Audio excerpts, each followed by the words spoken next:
Okay, it's 1 o'clock, so I think that we will call this meeting to order. To everybody coming out today, we're excited about hearing your proposals and your recommendations and comments on the environmental presentations, and then we will have another item that's on the agenda will be the Creative Arts Cafe, a scope change request that is being made by the City of Lake Helen. And so we will now do call to order. Jill? Pat Northey. Here. Jay Pendergast. Here. Jeffrey Alt. Here. Sarah Lee Morrissey. Pat Patterson. On big. David Romeo. Here. Reggie Santilli. Here. Stacy Simmons. Here. Jack Surratt. Here. We have a quorum. Okay, great. And the next item is public participation. Do we have any public? Jill?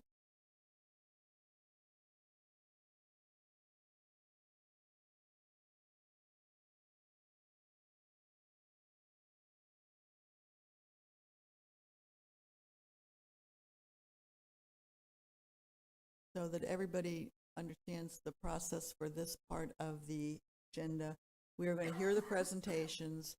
We will be asking questions. We will not make any recommendations today on how we're going to proceed. We'll have an additional set aside for some time to do that, if that's okay with everybody sitting up here, that because there's going to be a lot of information for us to take in. But please, we'll ask your questions of any concern. Oh, there we go. Sorry. Okay, Suzanne Schreiber.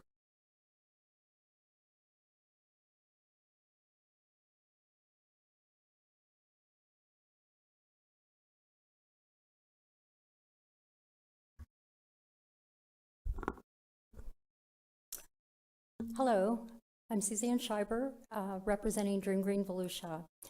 Our environmental organization was invited to speak here today on projects, but I declined the presentation. We are registered in the state of Florida as a nonprofit. We are not a 501c3.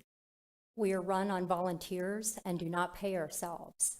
Our water quality projects are paid for by small grants, sponsorships, and public contributions. The main reason I came today is to let you know that the Indian River Lagoon Council offers a $5,000 grant to applicants with strong projects. There is no 501c3 requirement. It's called the Small Grant Program. With the E in ECHO requirement being to build something, or brick and mortar, the elimination of actual environmental projects has been rather disturbing. Education is great, and there are a wealth of workshops, courses, snippets, and some hands-on work being done in the many facilities in Volusia County. However, with the current state of our water and environmental damage in our county, more than education is needed now. We have to move to doing water quality projects and habitat for animal projects. Why aren't we considering community environmental projects as well? For example, bear-proof locks on garbage cans in the wildlife corridor, water goats which catch trash in canals, storm drain stencils for labeling drains, and solar panels at parks on pavilions and bathroom facilities. These are just a few. What I will ask of you is please don't use the funding to build another environmental or marine facility. We need to support what we have in place. Please start thinking ahead to where we want to be with our natural environment and addressing water, environmental, and wildlife damage head on. At the same time, don't take this as I want to clean up what developers damage, because they have to be held responsible themselves. The bottom line is the E in ECHO is not environmentally friendly. So please think out of the box and realize we need true environmental projects in Volusia County. Now, I said I wasn't going to do a presentation, but I bought one small sample of something that we're doing. This is a storm drain labeling stencil. It's reusable. You put it next to a storm drain and it labels, letting the public know what happens. We purchase these, we're giving them to every single city in the county. We've given out about 10 cities so far.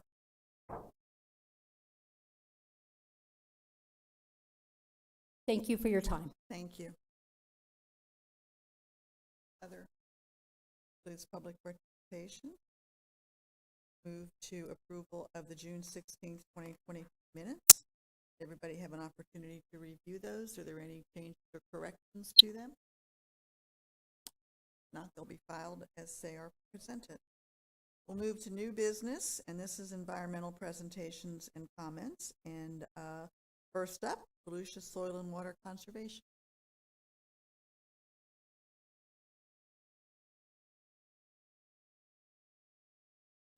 Give us your name.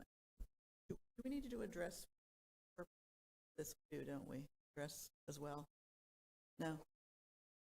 The general location is fine. Okay. Afternoon. My name is Dr. Wendy Anderson. I live in DeLand, and I am the chair of the Volusia County Soil and Water Conservation District. And first of all, thank you for hosting this. I think this is a really wonderful opportunity to have a dialogue with you all about what's working and not working about the E in ECHO.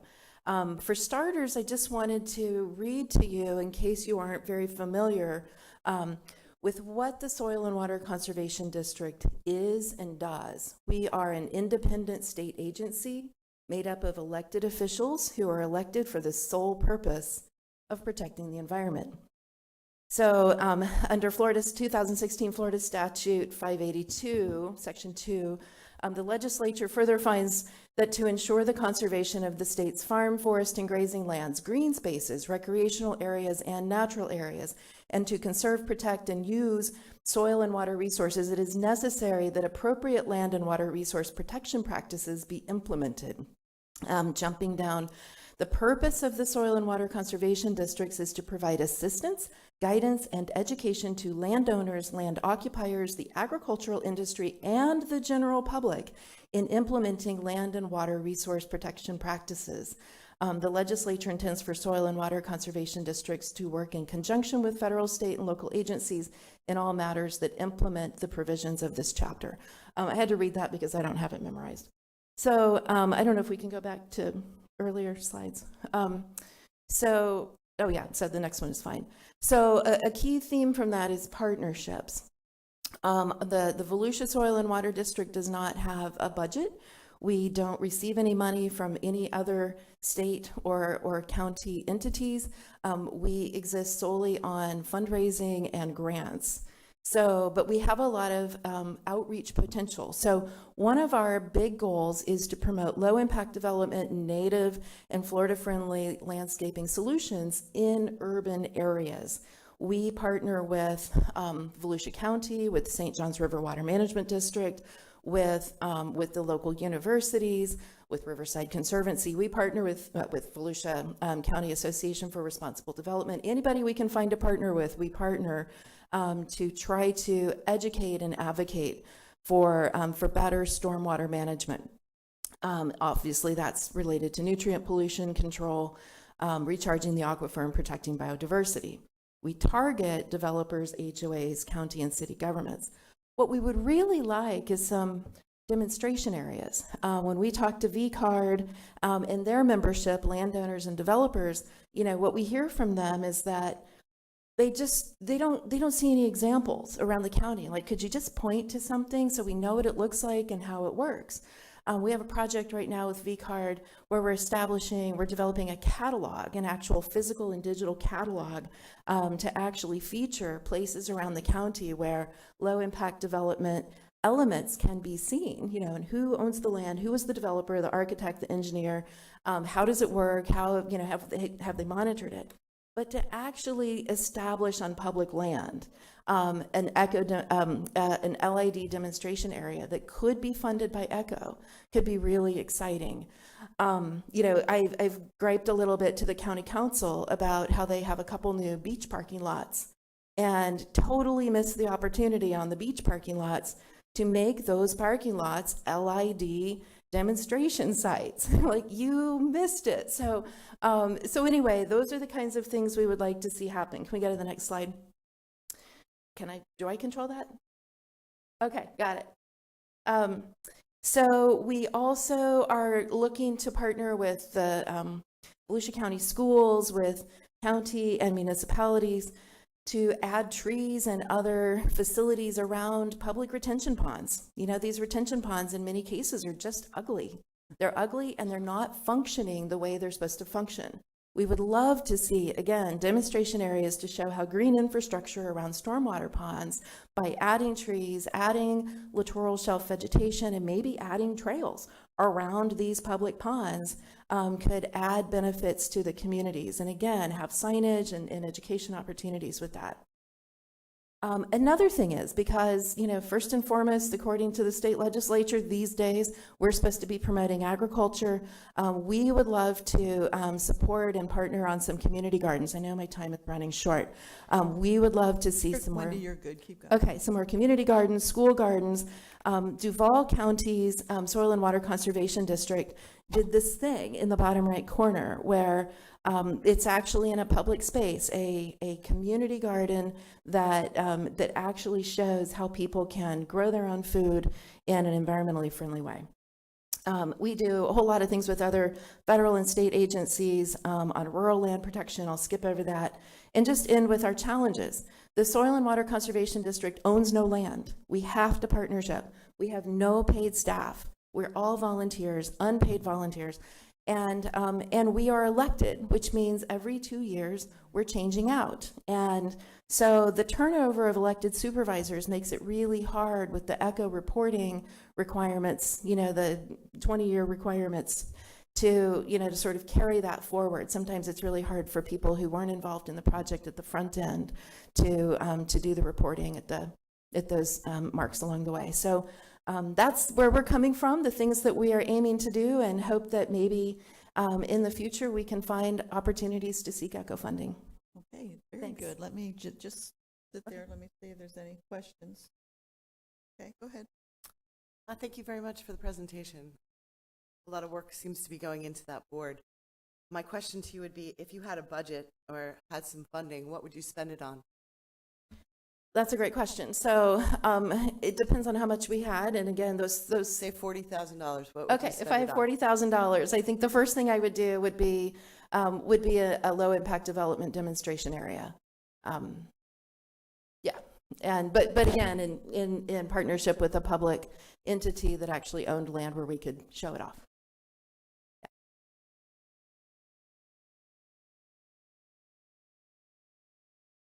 I have a question.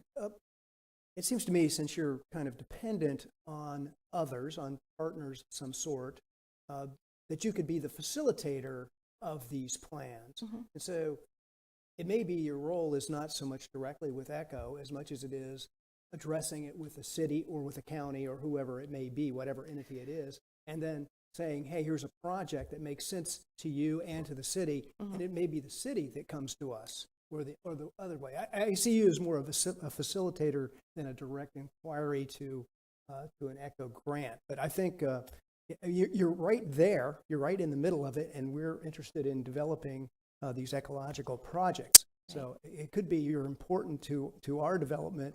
Right. By facilitating it through others. Absolutely, and that seems to be how it's working right now. So. Mm-hmm.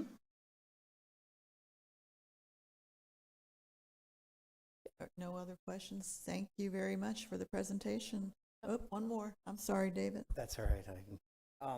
There's no facility here in the county that represents lids at all anywhere? Oh, I would say there are a fair number of properties that have elements of low impact development, Mm-hmm. probably not one that's kind of full blown, we did everything we could here. Right. So, yeah, that's why we feel like we could catalog some of these little pieces that are scattered about. But Have you gone to any of those to see if there's any changes or recommendations that you would propose to them? well, so Could then source out some maybe. this is like a 45-minute answer. I mean, I can give you lots of examples and what's working and not working with lots of these different places. So, Right. I mean, you want me to give an example? Well, just like the Environmental Discovery Center in Ormond, just what would you recommend to them? I think that they're one of the best examples, actually. I mean, they've got their natural shorelines, they've got pervious parking lot sections, they're capturing rainwater off of their building, they're doing a lot of stuff there. I mean, that's one of the best examples. I don't know that I would improve on it. Okay. Yeah. Mhm. All right. Thank Sure. you. Thank you, All Dr. right, Anderson. thanks. City of Deltona, my hometown.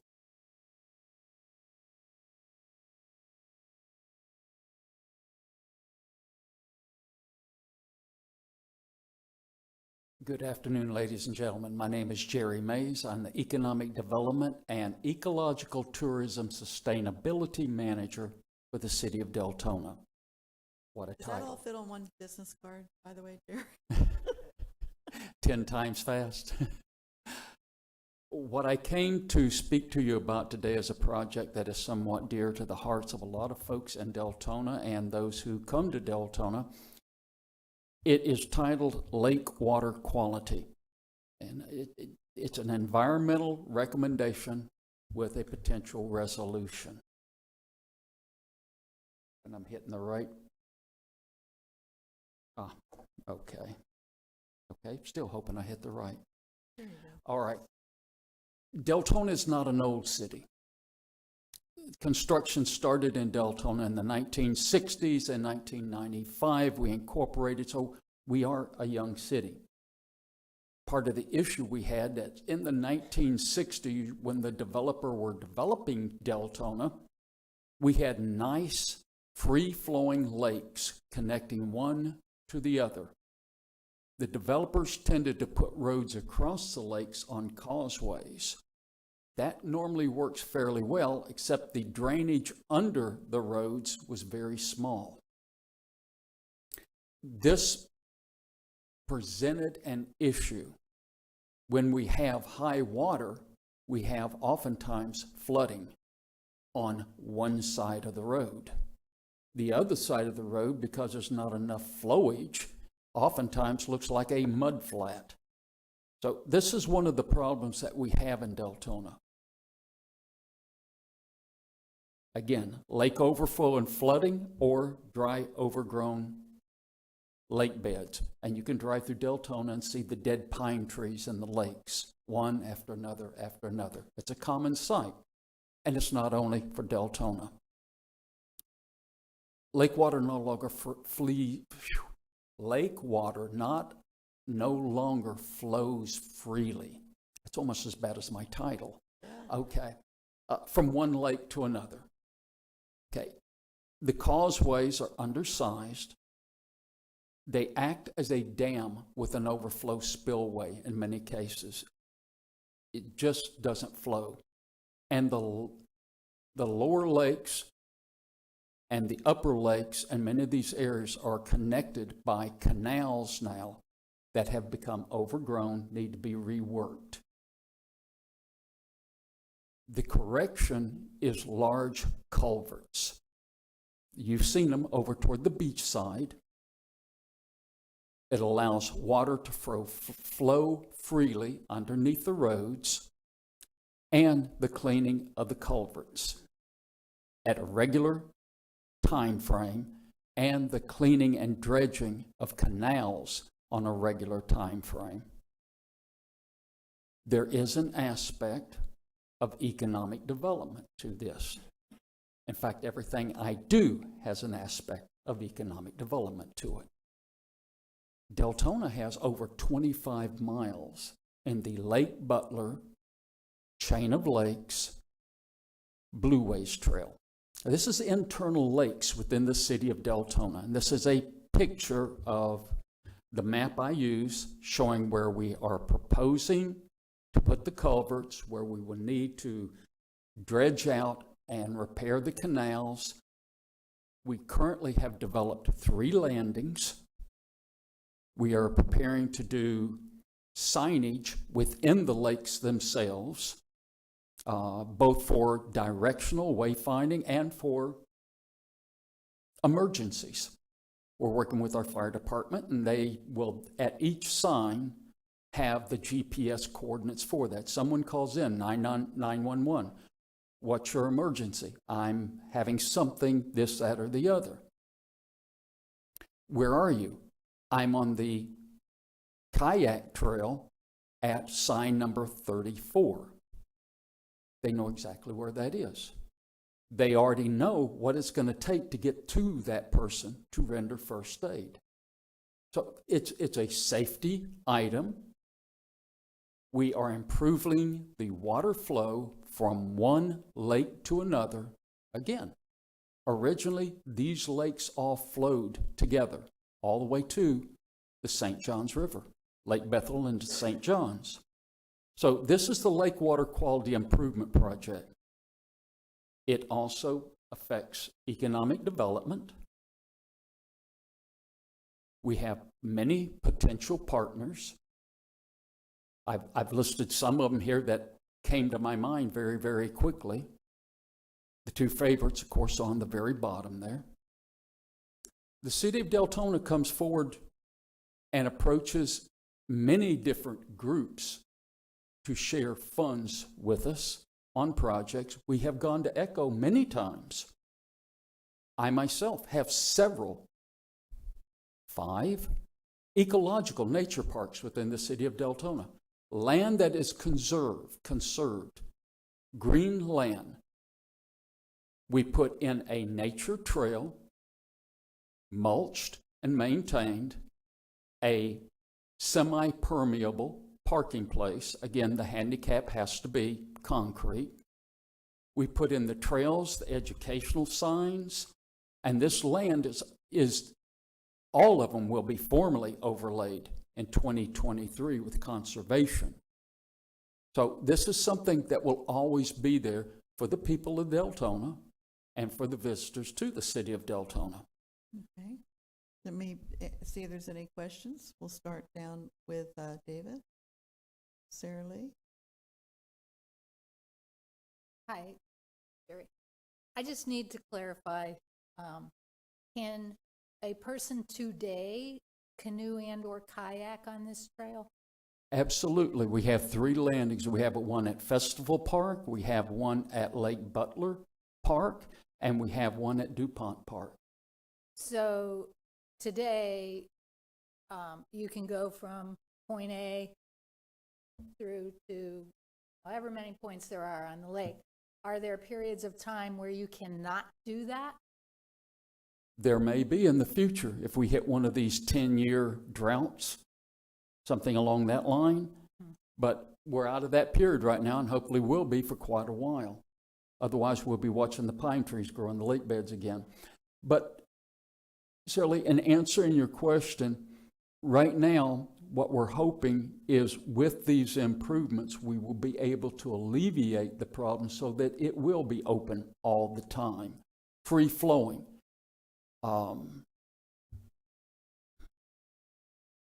Okay. 25 that miles. helps answer my question. All That's part of what I was looking at. Thank you. Jack?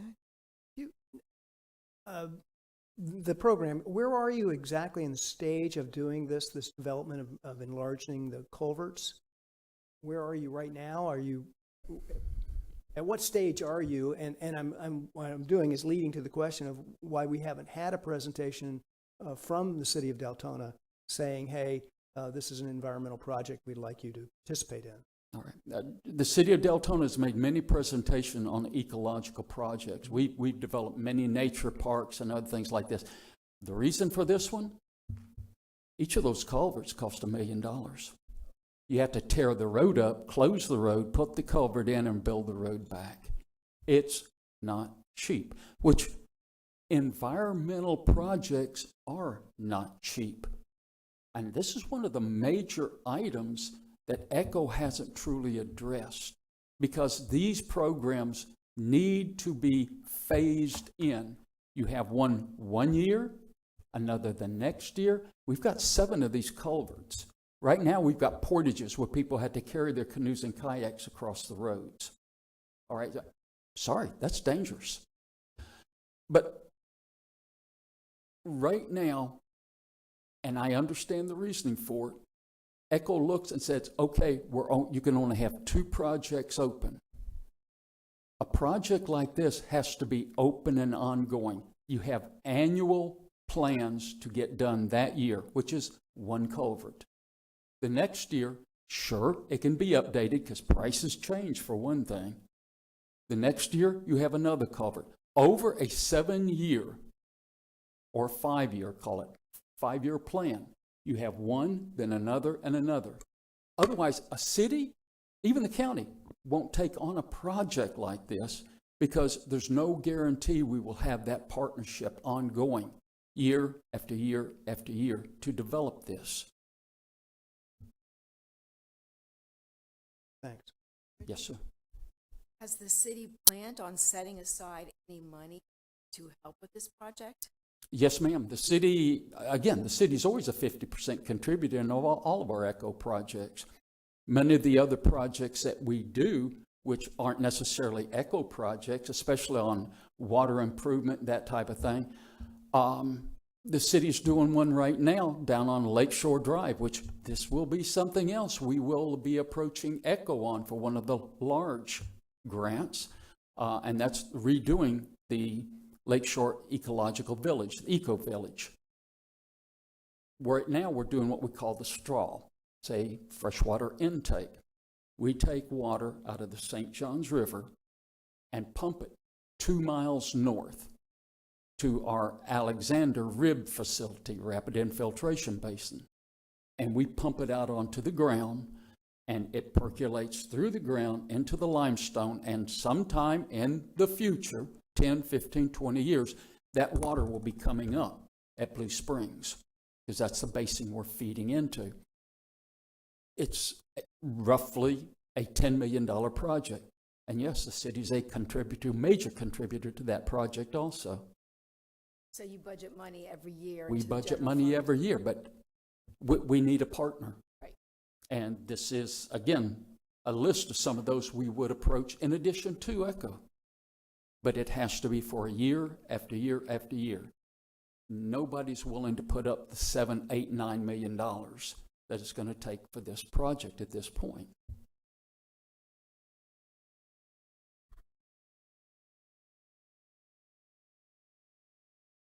Thank you very much. Jerry. Appreciate you coming out. Okay, Peace Project.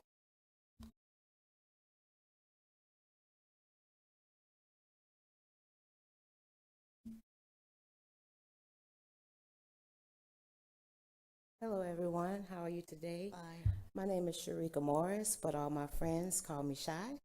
Easier. I'm the founder of the Peace Project Incorporated, and we run a small community garden in the beautiful historic west side of New Smyrna.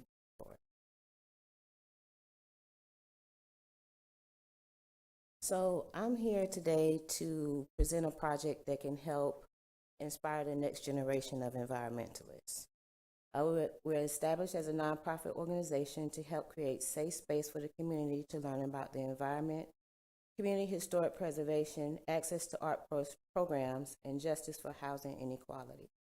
During our journey, we purchased a small empty lot to change the negative connotations about our surrounding community. We installed a youth garden that focused on creative, environmental, and artistic ways to engage our communities in an intergenerational. We use what we call a STEAM-based classroom learning system, which is science, technology, engineering, art, agriculture, and math.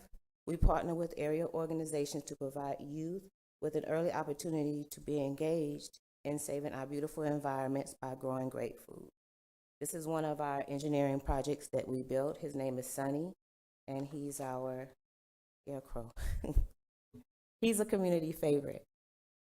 Residents and visitors of our town come to visit our open green space. Neighbors walk the community to stop by to see all the life that exists at the garden. The youth create ecosystems that support butterflies, dragonflies, bees, caterpillars, birds, lizards, etc.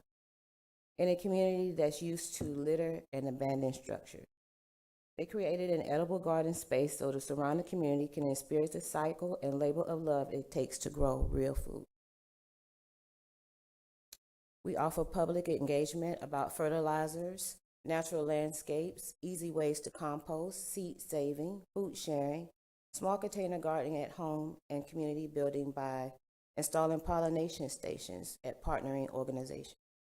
We also have classes that teach about the importance of the lagoon, community litter, and having a moral obligation to clean their community and keep it environmentally friendly. We've influenced our neighbors to install garden beds or allow us to plant pollinating plants in their yards. One of our issues is definitely having clean air and clean water. Our most pressing issue is the lack of functional green spaces. Construction and infrastructure destruction is at an all-time high. As we walk our community and others, we've noticed that the parks are just a place for people to park and play. We would love to partner with these municipalities to create low-maintenance, pollinator, mini, Florida-friendly garden spaces to encourage more pollination at the parks in our local areas. Partnering with these municipalities to create these low-maintenance pollinator mini gardens to encourage more pollination in the parks, to provide programs for youth to be engaged between the ages of pre-K and 18 years old that focus on pollination, soil quality, especially in Brownville areas, and more community litter control. Fun fact, pollination is an essential survival function. Without pollinators, humans and ecosystems would not survive. 80% of food crops depend on pollinators. What we would like to do is put up an 8-foot fence to enclose our campus. Currently, we are limited to the amount of youth we can serve due to our campus location being the main thoroughfare to the beach. We will begin our process of growth and propagation of thousands of plants a year to partner with area organizations to install these pollination stations. Currently, the garden is registered with the Florida Department of Agriculture as a nursery, and I'm currently completing my Master Gardener certificate with Volusia County Master Gardener. Our pollination stations will help us continue to have clean air. We would also like to install a solar-powered classroom. Currently, in our area, most of the things that they have for youth are for entertainment purposes or athletics of some sort. So we want to outfit a 40-foot shipping container and provide office space, classroom space, a learning module for all of these different master gardeners and friends, environmentalists that I have to come and teach the kids how to grow great food, raise pollinators, and help keep our environment friendly for all of us. Our challenge is we're a smaller organization. This would be our first major grant, so we would be extremely humbled by it. How ECHO can help is to offer prep courses for environmental small organizations you feel have the potential to receive a grant and help them with the tools they need to qualify. Most small organizations are in the beginning stages of grant writing and don't have the experience of what is needed to actually get awarded this amazing opportunity. So again, I'm here to inspire the next generation of environmentalists by having a STEAM lab, which is science, technology, engineering, art, agriculture, and math, in our community at our campus at the Peace Arts Community Youth Garden. That's it. Love inspiring the next generation. Stacy, you have any questions? I don't have any questions, just a comment. I've watched the community garden grow over the past few years, and it's really remarkable. It's become a real hub. Where is it? On Washington. On Washington Street in New Smyrna. Yeah. Just a comment. Have you been able to reach out and talk to any other community partners, companies, corporations? Yeah, I mean, we do all of that. We partner with whoever wants to come and work at the garden. We get small donations, private, some corporate donations, but we need something a little bit more substantial to sustain us to be able to fence in the garden, to grow all of these plants, and also build our STEAM lab. How big is your board of directors? We have 6 directors. I mean, I like what you're presenting. Yeah, I guess my only comment right now would be you might want to look at trying to grow your board with more board members from big companies, corporations, to try and help them get behind you as well. Mhm. Getting money from them is always a lot easier than dealing with government grants. When you could get somebody just to write a nice big check, Right. that, Well, we like that too. so, Yeah, we like those big checks. I like what you're proposing. Thank you so much. Reggie? I have a question. Sure. Is the property owned by the city? It's owned by me. You own it? Yes. Okay, and so your throughout- organization has, must have considerable funds. How large is this property It's itself? 52 by 225. Okay, so it's not that big, Mhm. but you own it directly. Right. Great. And what is it zoned? Mixed use. Great. Yeah, I love it too. I think it's got a lot of potential. Thank you so much. Sarah Lee? David? Okay, thank you very much. Thank you. I Have a great appreciate day, you everyone. coming today. We will now hear from Riverside Conservancy.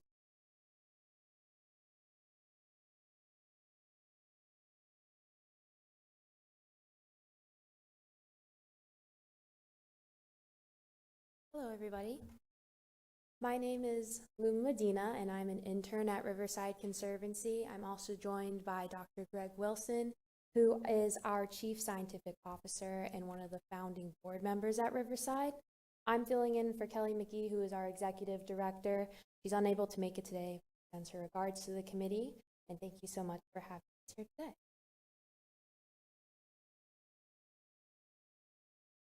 Okay. Riverside's mission is to create and expand living, sustainable shorelines through educational outreach and land conservancy programs that utilize community-engaged design to benefit the Indian River Lagoon, the greater public health, and as well as the recreation of surrounding communities. There you go. Throughout Florida, water pollution and habitat loss are threats to our quality of life, as we know.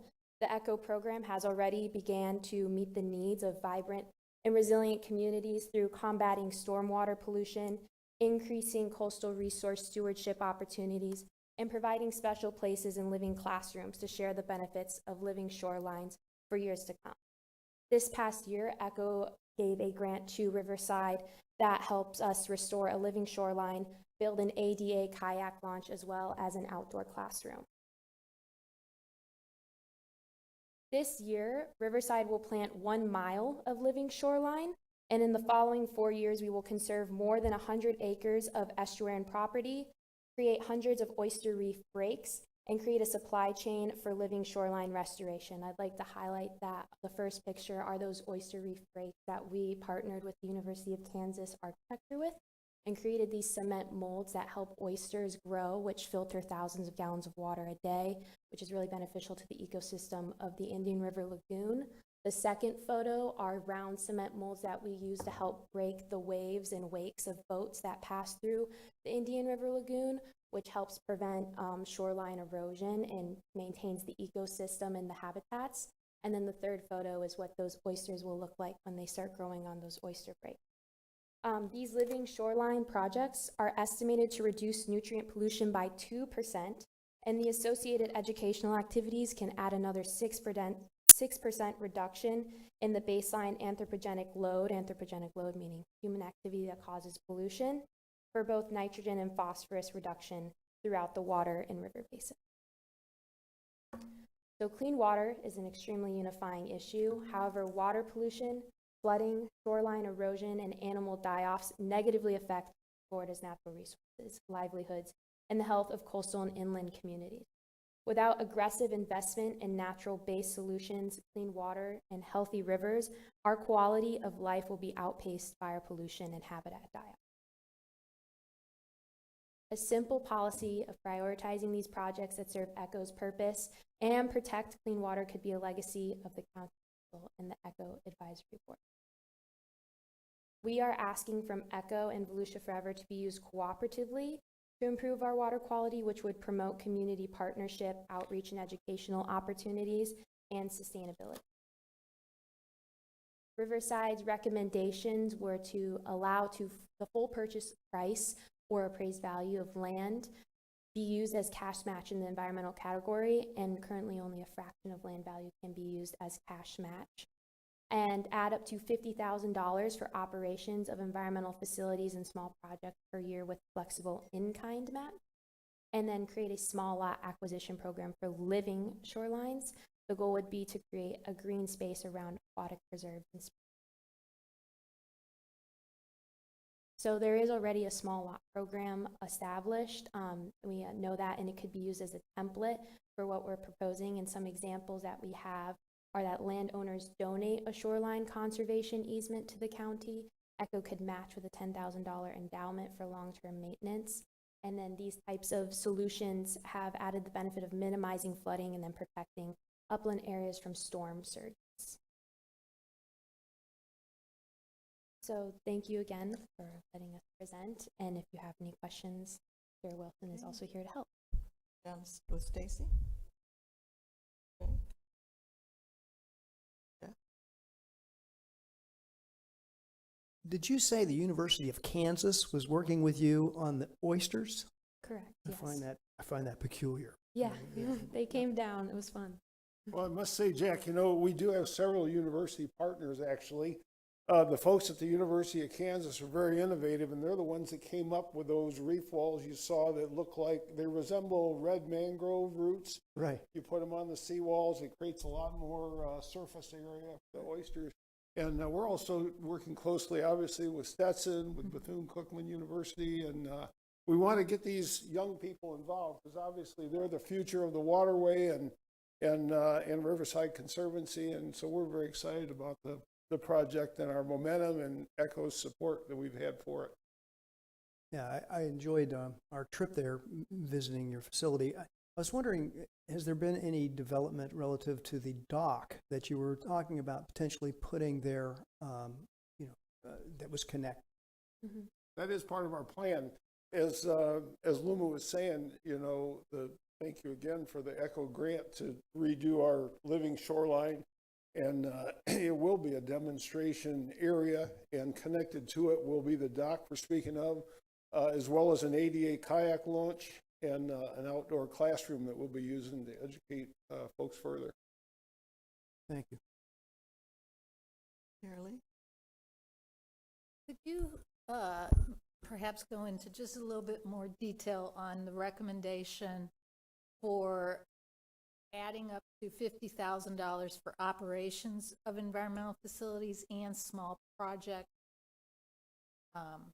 Is that like two different things? Like when I read this, small projects to me is a capital project of some sort, but it starts out as making me think it's more an operational budget requests. Well, in our kind of vernacular, talking about the small grant program, we're trying to, the concept is, as Luna was saying, around these preserves and the springs, we'd like to create what we're kind of calling an emerald necklace. And to do that, there are several parcels. We're working with several private homeowners now that have properties that we would like to, many of them want to give conservation easements, but to maintain these over perpetuity takes maintenance, and so we need some operational money to help sustain and ensure that those conservation easements maintain over the years.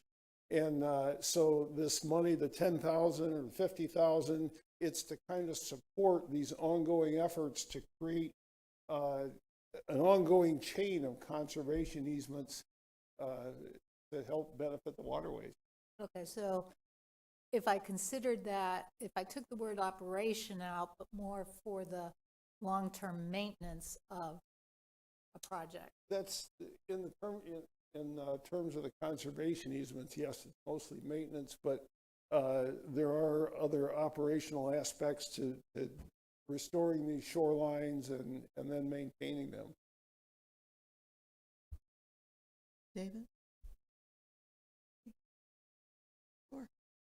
Does the public have access to conservation easements? They do. And they'll certainly have access to the one we're putting on our property and because we want the public to learn about these things, right? As Luma was saying, our actual shoreline restoration maybe can increase the water quality by a couple %, but I think the more folks we can educate about the dynamics of what's going on here, we'll be able to have a lot bigger impact than that. Okay, thank you very much. Thank you. Appreciate the presentation. And we'll go back to St. John's River to Sea Loop Alliance. Yes.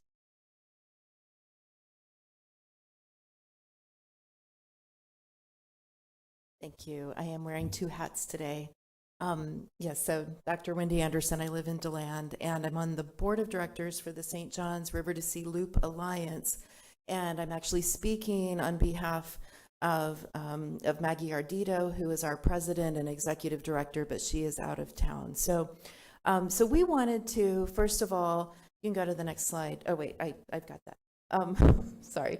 We want to thank you so much for the ongoing trail set aside that was even increased with this new iteration of ECHO of having $1.5 million to continue supporting the incredible world-class trails of Volusia County. This is just one of the best assets we have in Volusia County. I think even the West Volusia Tourism Authority identifies our trail system as the #1 attraction for West Volusia. So we're excited about all that we have accomplished and are accomplishing, with the help of the River to Sea TPO. The main River to Sea Loop Trail is one of the Sun Trail, am I saying this right? Sun Trail state-funded trails in the state. And so there's a lot of support for this, for the infrastructure of the trail itself. ECHO has been an extremely important partner over the years in funding a lot of the interfaces with the trails, with parking lots, kiosks, wayfinding signs, things like that. It's been a really great program. But as the organization that is the main support and advocacy organization for the trail system, we would like to kind of propose to you some ideas for how we might expand how the trail systems are really interfacing with our communities, and in the ways that the Alliance might be able to apply for ECHO funds to support those connections. So, of course, our primary mission is to support the completion of the main loop, which covers 5 counties and 260 miles. But what we really want to think about is, what do we need to do to purchase land?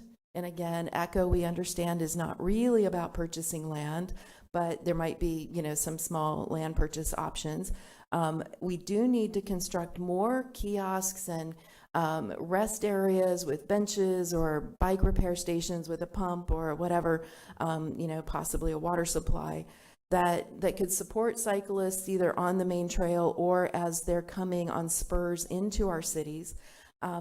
And more wayfaring and information kiosks. So here at the Sunrail station in DeBerry, the Alliance actually received a grant to help support the creation of this sign that gives a big map of the entire trail and of connections into the city. There are other sides to this sign that give more information about the cool historical and cultural resources, places to visit within DeBerry. This was such a success. We really enjoyed unveiling this sign, and I think it's been very useful. We would like to do more of this, again, to connect from the main loop into our cities. And then we also are looking for opportunities to, again, do more of that physical infrastructure and possibly digital infrastructure to help trail users actually connect within communities. And this is not, the main loop, the main 260-mile loop, but really an opportunity to support active mobility within our communities through lots of different infrastructure resources. Again, we tend to partner with area businesses and destinations and with our local governments.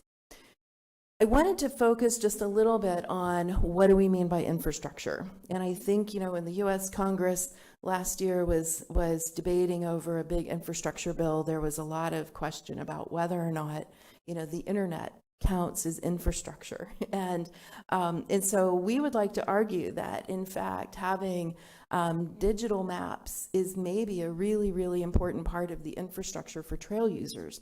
That, it's really nice sometimes when you can encounter a real hard copy map right there on the trail, but most riders are also carrying a phone, and wouldn't it be nice if we actually had really interactive digital maps that they could use to say, oh yeah, here comes a spur coming up, I can get off here, head into DeLand, stop at a restaurant or a place I want to visit, and actually increase that usability of the trails. So again, ECHO hasn't really been set up for this kind of infrastructure funding, but I'd like to argue that digital infrastructure is infrastructure. I think Congress decided it was, so maybe we can too. And then just as an organization, one of the questions was, what are some of the challenges that we face as an organization for applying for ECHO? Again, we have a limited budget, extremely limited budget, so the match requirement is a challenge. We're entirely volunteer driven, and can we use volunteer time as an in-kind match? Is it possible ever with ECHO to have any kind of administrative oversight, built in as a small percent of the grant? And so those are the kinds of questions we ask when we're wondering if our organization can apply for ECHO. But again, thank you so much for all you do to support trails already. Sorry. Okay.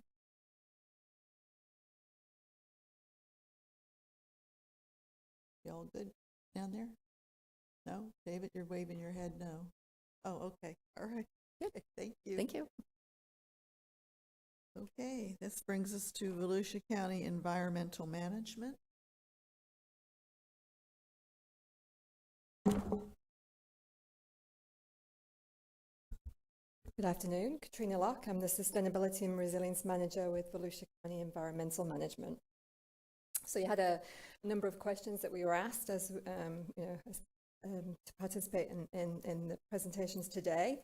And I think one of the things I want to mention is, environmental management staff tackle many issues faced in our community, including water quality, resilience, growth, and environmental education programming, which relates to all of those. And so from that environmental education perspective, we would like to look for opportunities, or we need opportunities to expand our reach beyond the audience that we currently have, so the people that we were currently reaching. We do currently have an open ECHO grant at the Marine Science Centre, and we have 2 grants that we've applied for in the past that are closed out that were with Lionia Environmental Centre and the Deltona Regional Library. Excuse me. So I think as we look into the future, obviously we would look at grant opportunities for the Marine Science Centre, for the Lionia Environmental Centre, but also opportunities for some of the things I'm going to mention to you as I go through. One of the issues that we face, I think, is the need for clarity for what type of grants, non-construction grants can be, so what they can look like.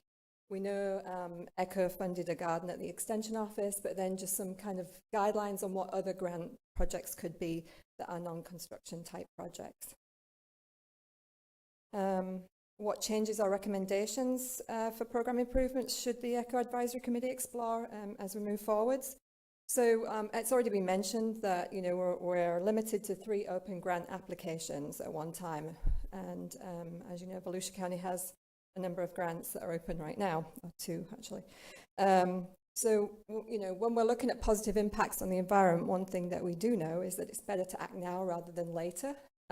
So we had a few thoughts from the staff perspective in environmental management on some things that we could do. So maybe there's a way to look at a mechanism that would allow organizations to submit additional grants that could be evaluated and funded if the ECHO allocation of funds for that year had not been reached by the grants submitted. So basically you have these grants there ready to pull in and utilize for any funding that you haven't allocated to grants that have been applied for in that year. Another idea would be to look at a mechanism that would allow a percentage of the grant funding to be used for innovative projects or programs that connect our residents and visitors to the environment. So this would be a small grants program idea. So these would be non-construction grants again, that connect residents to environmental experiences at facilities, sites, parks, or lands, and places that may not easily be accessible to members of the community. So maybe if you don't have a vehicle, how am I getting to, go and experience some of these places, some of these facilities? These grants would have no match. That's the way we'd like to look at them. Or it could be an in-kind match for staff time and that type of thing. So they would support the goals and objectives of the ECHO program, which would include educating the community about our resources, connection to nature, and environmental stewardship. I think it's one of those things that if you're not connected to nature, it's harder to understand why we should protect it and harder to understand some of the issues that we're facing as a community. So these grants would or could enhance and promote environmental experiences and resources too. As with anything, any programs should be designed with diversity and inclusion in mind and to reach underserved community members. And programming can address the tough issues facing the community and lead towards some solutions that consider the environment. Another idea was to provide an example through a grant, so just to provide an example of that, before I skip ahead, of a program that could resemble something like this. Environmental Management received a grant through a private entity to do resilience academies in the Spring Hill community here in DeLand. That grant allowed us to take those participants to various sites throughout the community, including 2 ECHO-funded sites, Lionia Environmental Centre and the Sandra Stetson Aquatic Centre. They were exposed to the facilities and, they got to experience on-the-ground issues. So they were out there at the sites. We were able to talk to them about resilience and connect it to the environment around us. We also took them to Blue Springs State Park as well, so that was another site. And as I mentioned, this allowed us to provide a facilitator and to provide those hands-on experiences for the folks that attended.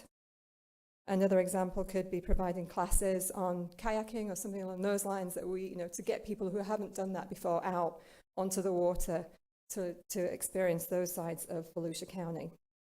And then another idea would be to fund a work day or an environmental improvement program, a community planting day, shoreline restoration projects, something along those lines.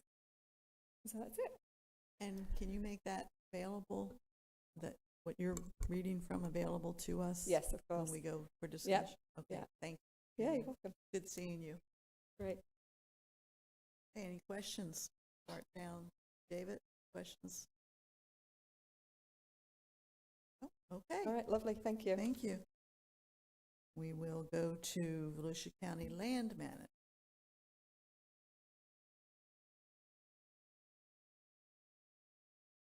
Good afternoon. I'm Nick Dunham. I'm the activity manager for the land management program for Volusia County.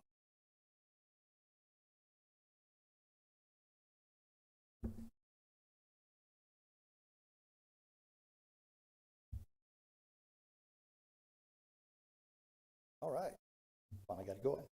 So the reason I'm here, we need to take the user experience and the amenities to the next level on our county preserves. For those who don't know what our preserves are, the preserves are primarily our conservation lands that have been purchased through programs like Volusia Forever. Conservation lands' primary purpose are habitat and water resource protection while allowing for public use on the property. Currently, we're looking at about 210,000 acres of public conservation lands in the county, and this is conservation lands with other agencies such as National Wildlife Refuges, State Forest, and the St. Johns River Water Management District. Within that 210,000 acres, roughly 37,000 acres that are under the Volusia County Management Program. We have 9 preserves under this program. All these preserves allow some sort of public recreational use such as horseback riding, hiking, biking, and camping. As you can see on the map, the preserves, conservation lands in the county are spread all over the county. And of the 9 preserves that we manage, they range in various sizes, all the way from 12,000 acres down to 135 acres. Within our 9 preserves, we do have 46 miles of trails. We're up to 7 campsites, and we do have many unique habitats such as scrub. Scrub is home to federally endangered or threatened species such as scrub jay. We do have scrub jays on 2 of our preserves. So this is just a snapshot of the current opportunities we have on the preserves. Each preserve offers something specific. They're all considered passive recreation, so there's no baseball fields or tennis courts. It's all outdoor recreation. So we have identified some needs and some issues and some possible solutions that may be helped here today. We believe we can take these preserves, amenities, and user experiences to the next level if we can address these issues that are found. One of the issues that we have is through Volusia Forever with acquisition of new properties to identify a funding source to provide more amenities and enhanced user experiences on those new preserves, as well as updating the current amenities that we have on our preserve. Many of our amenities are over 10 years old and nearing the end of their usable lifespan.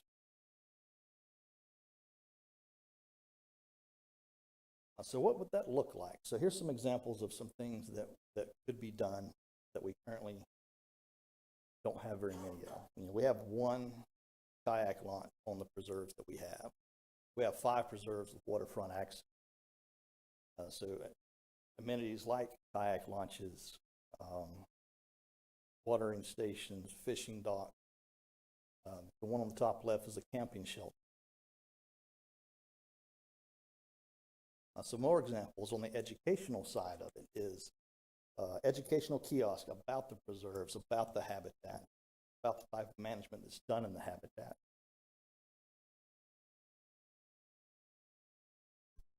And last is we could have very specific preserve enhancement. Lawnia Preserve is my first example. Scrub habitat, a lot of scrub jays there, a lot of educational opportunity for the public. Is a preserve-specific educational component we can do there. We have that opportunity on all 9 of our preserves.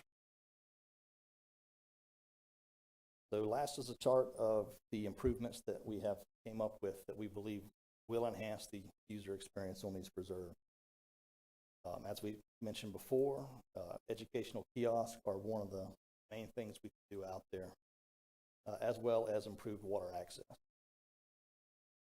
We have identified 2 preserves already, and we have a full amenities plan already planned out. We have identified the cost we believe it will take to get us there. So all of these enhancements we believe will enhance the user experience on the. With that, I will take. Okay. Questions? I'll start down with Stacey. I appreciate you being here and giving that presentation. I wonder if we could get a copy of this. We did. Yeah. Perfect. Thank you. Okay.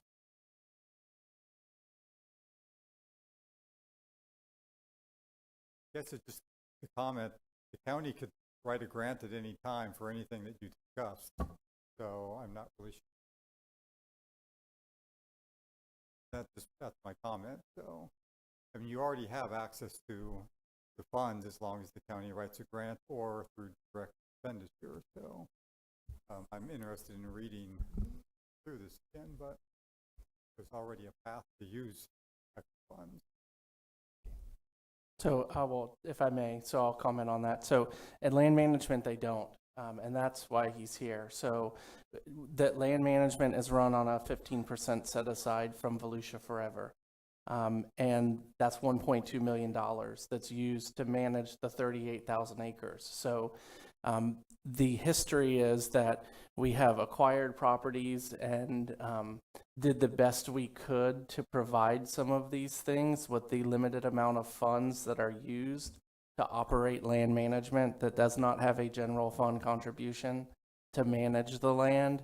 So that's why on the slide that Nick had, where he was asking for a set aside or some sort of support to take the preserves to the next level, that's the history. And that's the reality that they face at land management. So Brad, when they approve new purchases under Volusia Forever, that set-aside budget doesn't go up, though they have more land to take care of, correct? That is correct. And just to be very frank with you, we've implemented some efficiencies at land management to prepare for that. But those efficiencies will help us realize gains in our management, not really amenitizing and taking them to the next level. For example, if you've been to Longleaf Preserve, you'll see the same catwalk is there from when we bought the property that we did, that our team built, 15 years ago. And so if we had a proper dock, it would be awesome for our boardwalk, it would be awesome for our citizens to be able to explore that preserve deeper. Yeah, so it sounds like a budgeting issue that ought to be addressed. We had a similar presentation. I remember with Donna Butler talked to us about crossover on amenities associated with Forever, and I thought that was real interesting. But it never, we never put the thing together. And it sounds like the reason for it is that there's no budget match. Not that they have to have a match, but the idea is that ECHO money, I think it's a great fit for ECHO dollars to be put into these amenities that are with county property. It just sounds to me like a kind of a bureaucratic issue through the county to get there. Would you agree? You're putting them on the spot. You don't have to answer that, Brad, if you don't want to. I will say this, Jack. I think that we have a real opportunity here to partner with ECHO, and whether that be through a direct county expenditure, like Mr. Alt mentioned.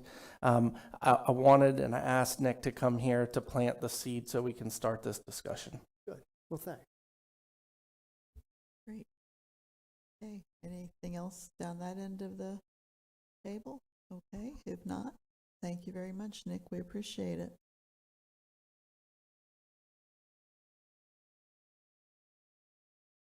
I do have one question, Ms. Burbaugh. That last slide, it had $350,000 for Deep Creek and Spruce Creek. Yes. And would any of that include an outdoor educational classroom named the Reed Hughes classroom? Yes. Okay. So 200,000 for that $350,000 breakdown, 200 is for Spruce Creek Preserve. And that's really in preparation too of, I don't know if I should bring this up here, but the new interchange at 95. So we have some security issues on Martin's Dairy that we need to address as well if there's going to be an interchange there. I did hear that too, that there were security issues. That was not from within the system, that was outside. And that's just us at land management looking out and seeing what are some threats to our preserves in terms of unauthorized access. But 200,000 of that 350 was for improvements at Spruce Creek, including the Reed Hughes and Outdoor Environmental Learning Center, which the county committed to, and we're committed to making that happen as well. I have the photos to prove it, that we did and never did anything else. Sad state of affairs. Okay. Thank you all for those of you that came out. Are there any others out here that we have missed that want to take an opportunity to make a comment? You need to fill out a form. Afterwards? Yeah. Okay, perfect. I can do that. Thank you guys so much for having me today. My name is Jessie Wales of New Smyrna Beach. I'm here representing the Marine Discovery Center to talk to you guys a little bit about what ECHO means to us. So the Marine Discovery Center is Did I miss? Pat, she submitted it after. Oh. So we will make sure you get this presentation.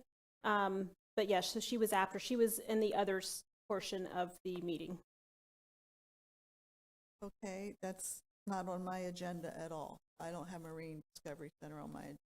That's correct, because she submitted after we did the agenda. Oh, Yes. okay, in the future, could y'all let me know this is gonna happen? Just so I'm That prepared. was on my bad. Okay. There was some miscommunication within our office. I thought someone else Okay. had applied for it. All They right. thought I had applied for it. It didn't happen. Well, we're happy to have you here, and Thank you so we'll much. restart her clock and go for it. Thank you. I appreciate being here today and letting me come in after the fact. So Marine Discovery Center, now I got to open my phone and my notes. Marine Discovery Center is a 501c3 nonprofit based in New Smyrna Beach. We've been in the community for 25 years, providing a variety of hands-on, feet-wet programming for community members as well as visitors from other states and countries. Annually, we have about 13,000 people that come through our doors to visit our 22-acre property, which is the site of the old New Smyrna Beach High School. We provide tours in the forms of boat tours and kayak tours of our area, as well as field trip opportunities for families and schools. And we feel that we are one of the premier resources for education, restoration, and exploration of our coastal and Indian River Lagoon ecosystems. So for us and for all, the health of the Indian River Lagoon, the IRL, is paramount to our mission and the livelihood of New Smyrna Beach residents. The IRL is our backyard and has an annual economic impact of $7.6 billion through tourism and those who live along its banks. We are situated at the northern end of the lagoon up at Ponce Inlet, but many people don't understand the impacts or the importance that they have on the 4,200 species of plants and animals that call the IRL home. So even though we have this beautiful river in our backyard, people mostly focus on NSB for our beaches and the fact that we are the shark bite capital of the world. So at Marine Discovery Center, we really aim to educate those on the importance of the lagoon and the cool creatures that they can find there. And ECHO has really helped us educate the community on the importance of the IRL. So ECHO has helped us become what we are today. As I mentioned, we are on the site of the old New Smyrna Beach High School. So back in 2012, it looked a lot like a high school. We were able to apply for and receive ECHO grants for the first 3 phases of Marine Discovery Center's strategic plan. First up was the demolition of the antiquated high school buildings and the restoration of the administration building to house our current nature center, FWC officers, and the Artist Workshop, which is a small nonprofit in our area that teaches artists some amazing art. We also were able to restore 5.5 acres of our property from a football field, which we don't need as a nature center, back to a working marsh that now houses our kayak programs. In phase 2, we added the addition of the Hunter Amphitheater, which replaced the small theater that the high school had on the property. Currently, that spot is open for folks to come in. We have concerts there, we have movies in the marsh, we have presentations out there, and it is open for rentals as well. We added a kayak garage to secure our kayaks, and we are also working on becoming a trailhead for Volusia County. We've worked on enhancements of our lab space so that we may have additional classes and presentations in that area, as well as enhancing our exhibit area to intrigue visitors and existing trails on the property. In phase 3, what we're in right now is the construction of the coast-to-coast bike trail, and we're working on strategic planning for a future learning center. So MDC has been growing a lot. One of the things that we've been working on is partnering with different partners to bring a seagrass and clam nursery to the site to work on restoring the Indian River Lagoon, as well as working on completely biodegradable mediums for oyster restoration as well as shoreline restoration. And we've expanded our camp offerings to 3 concurrent camps every week. So that's 50 kids on site each week. One of these camps is partnered with Artist Workshop. So we're doing an eco artist camp. So we keep growing, and we've been working internally to see how ECHO can help us continue growing. And one of those thoughts is with a larger learning center. So, oh, I passed around. Sorry. So one of the challenges that I haven't had to personally write the grants, our executive director, Chad Truxell, works with our board of directors to write the grants, but I've been told that the writing of the grants can be challenging due to the detail and complexity required in the proposal. The need for one-to-one match can be very prohibitive for many grassroots organizations that focus on environmental health, such as we heard from Shai earlier today. It is very hard for even us, being here 25 years, to get a one-to-one match. So I can't imagine how hard it must be for organizations that don't have that amazing support in the community just yet. And I'm a part of a lot of restoration working groups. I'm part of NERT, which is the North or East Restoration Team, as well as ESERT, which is the Central East Restoration Team, where we focus on oyster restoration, living shoreline restoration, and not once have we ever brought up ECHO grants as a possible funding source for any of our living shoreline projects, which when I read through the grant opportunity, it seems like that falls in line with what you guys are looking for. So I'm not too sure why. So I don't have any solutions to that, unfortunately. Since I am new to learning what ECHO is and I haven't written one, I didn't want to come here with a solution that may not work. But I did want to show you what ECHO has done for us. So I'm just going to leave it on this last slide with these images. In 2012, when we received our first ECHO grant, this is what the property looked like. In 2016, you can see that all of the buildings have been removed and we were able to restore that 5.5-acre marsh. And by 2022, this was taken recently, you can see that our marsh has grown into a flourishing Spartina alterniflora marsh, as well as mangroves. We have the amphitheater on site, and we are working to extend our trail system too. So thank you guys again for having me today, and thank you for having the ECHO grant. It's really helped us out. Great. We like what you all do down there. Y'all are getting ready to do a master plan too, aren't you? We are. So as far as I understand, that's going to be one of the large parts of next year's ECHO stuff, is going to be doing a master plan. Because as we're growing, we want to figure out how we can grow sustainably and keep a lot of green space on the property still, but also do everything that we possibly can for our community. I'm going to chat about. Okay, let me start down this end. David, do you have any questions? Sarah Lee? Can you just, are you all a 5013C? Yes, we are. Mm-hmm. Questions? Thanks for the presentation. Wanted to know, you mentioned FWC is inhabited on the property. Can you explain your partnership, your relationship with them, how they can benefit the organization? Sure. How they do? Yeah, so since the property was the old New Smyrna Beach High School, it's owned by the state of Florida, FWRI. Since they own the property, they were able to lease the property to us to have our nonprofit. Now, one of the agreements to that is that they can have biologists and officers on the property, which we love. Carrie and Annie are absolutely wonderful. So we're working with them to see if they need any more of our property, what we can build on, that kind of stuff. Thank you. Oh, Sarah Lee? This is to Brad or Kendra. So they're a 5013C.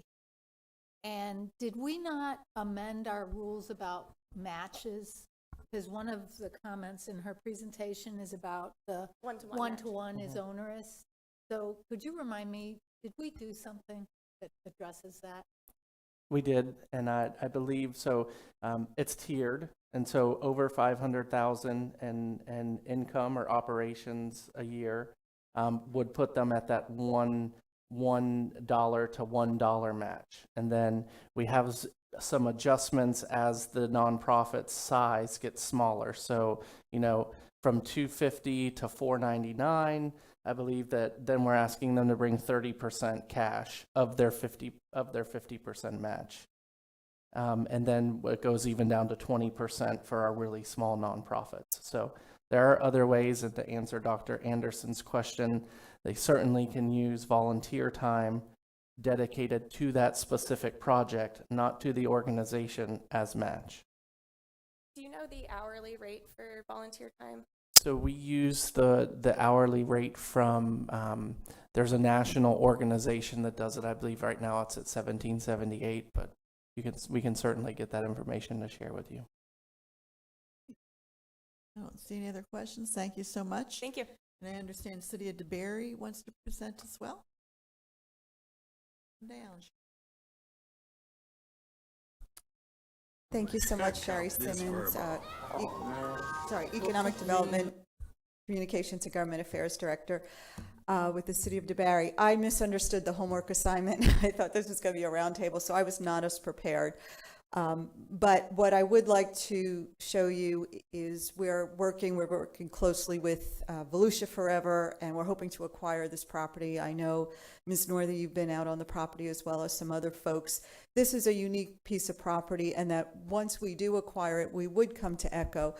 So, something important to keep in mind is we want to be sure to amenitize these properties, make it available and accessible to everyone, all our residents as well as visitors, because as someone from the West Volusia Audubon Society said when he was on the property, we had gone out with some Volusia staff, and one of them said, well, we just will conserve this and close it off to the public. And I immediately called Ms. Northey. I was like, oh my God, no, we want to do this. And what he had said at the Audubon was, no, you want to open this up, because when people see this property, when they get to touch the property, you're going to build that next generation of conservationists and preservationists. So I'm going to, go ahead. If you can turn the sound down.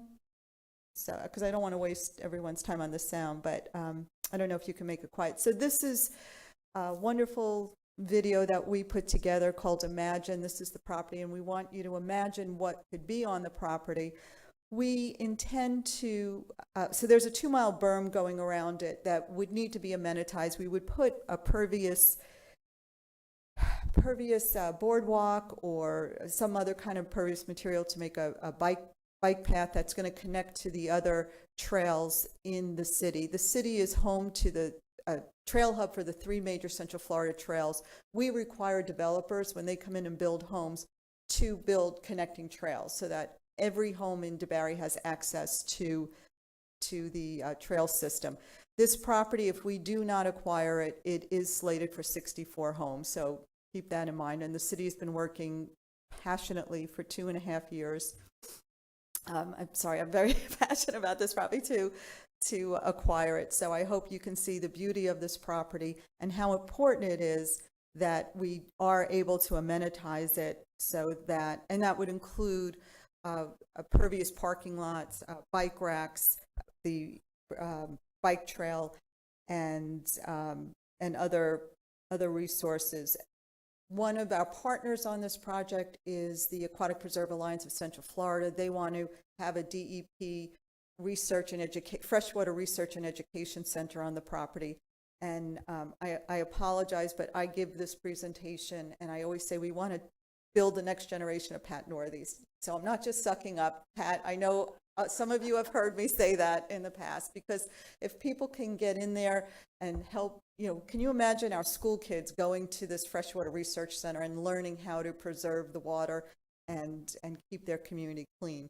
So I just wanted to emphasize, council member Danny Robbins has been out, and he had a great idea to echo Dr. Anderson, a community garden or butterfly garden. I mean, we can do so much. It's 170 acres on here. Yeah, I was going to say that's not part of the video. So we also would want to be able to, I don't know if ECHO covers this, but to echo Mr. Mays, we'd want to get rid of some invasive species that are on there. Different seasons of the year, the water, it needs to be cleaned, and the land, and we want to reinforce the berm. So there's a lot of opportunity here to do a lot of great things. And thank you for, again, I misunderstood my homework assignment and was not as prepared. So thank you. I have a question. Is this on the river? It's right on the river. Right on the river. It is right on the St. Johns River. Incredible piece of property. It is. And Pat, you need to wear closed-toed. You need to wear closed-toed. I know. I cut my foot last time I was out there. The question was, who owns the property? Yeah, where's the location and where? Who owns it now? If you go down Fort Florida Road, if you turn off of 1792, go down Fort Florida Road, there's a sharp right about 1.5 miles from the Sunrail station. It's right there. And I'll be happy to send you more information on it. It is owned by a trust, Restacard Trust, and it is It's 27 people in the trust, and they want to sell it. It has future land use of 64 homes on the 20 acres, on 20 of the acres. And the city doesn't want to do that. But again, it's a future land use that they can do. So we tried with Florida Forever. I don't even want to get into that, Pat. I'll tell you that horror story later. My mayor told you. So we're working closely with Volusia Forever. And it is on the A list on Volusia. Yes, it's been on the A list with when it was on the A list Yeah. the last time. Yes, and we're working with Volusia County right now, so. Beautiful piece of property. So this is, once we get it, we want to amenitize it to make sure that the public has access to it and can see the beauty in conservation and preservation.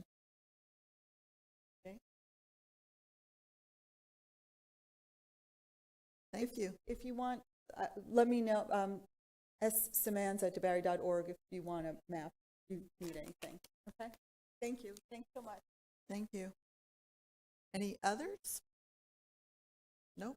The staff have anybody else? No? Okay. That concludes our environmental presentations. And what it says is Echo Advisory Committee discussion. I would recommend that rather than we have a full-blown discussion at this point, we've got a lot of information to consider, that we take that information in, get the additional presentations, and then have our discussion at another meeting. Is that okay with everybody? Okay, all right. Thank you to everybody who came for the environmental presentations part of this meeting. We appreciate all the hard work and the beautiful presentation that you all put together. And I'm going to ask if we can take 5 minutes. So, we've been sitting for a while so people can get up and stretch, and we'll be back 5 minutes. That's it.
Okay, can I get everybody to take their seats and we're going to start again and have some more fun?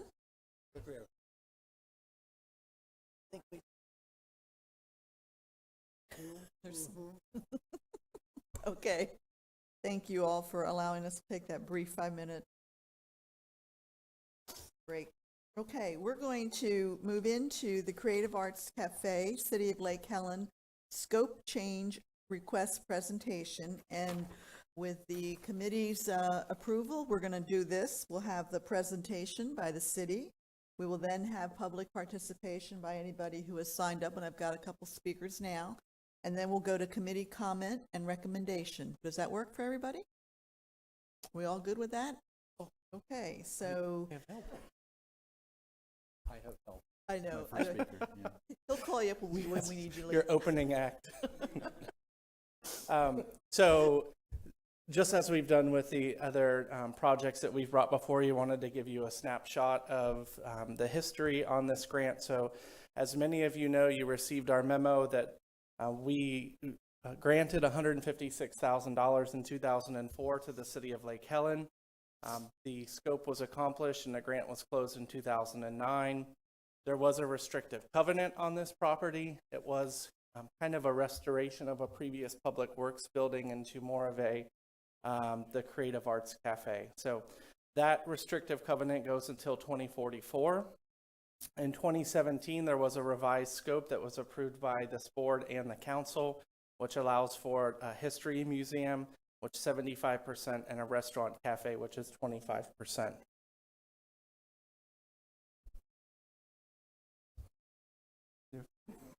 Next slide. Right. So I won't read this this compliance timeline to you because we've shared the memo with you, but this kind of underscores why the City of Lake Helen is here today with the group that they have entered into an agreement with to operate the Creative Arts Cafe. So with that, I will turn it over to Lee Evett, who is the city manager for Lake Helen. And he did leave the controller. Okay. Well, that takes care of my presentation, actually. Now, they did warn me that most of it would be handled by Brad. Let me tell you a little bit about, in addition to the history, which was slide number 1, how we got to where we are today with respect to our particular group that we're bringing to you today, the Gems of Lake Helen. When I first got here about 1.5 years ago, quite frankly, we were in non-compliance with your rules and regulations. We knew that. COVID was just ending, and I was a brand new kid on the block. And so the commission said, you know, brand new kid, why don't you solve this problem? And so we've been working since that time on just exactly trying to do that, solve the problem. We had been working with private for-profit restaurants and history exhibits, and it just was not terribly successful. I will tell you candidly, I've been a city manager for 1 billion years. Cities are not good at operating for-profit enterprises, either as a landlord or just operating them personally.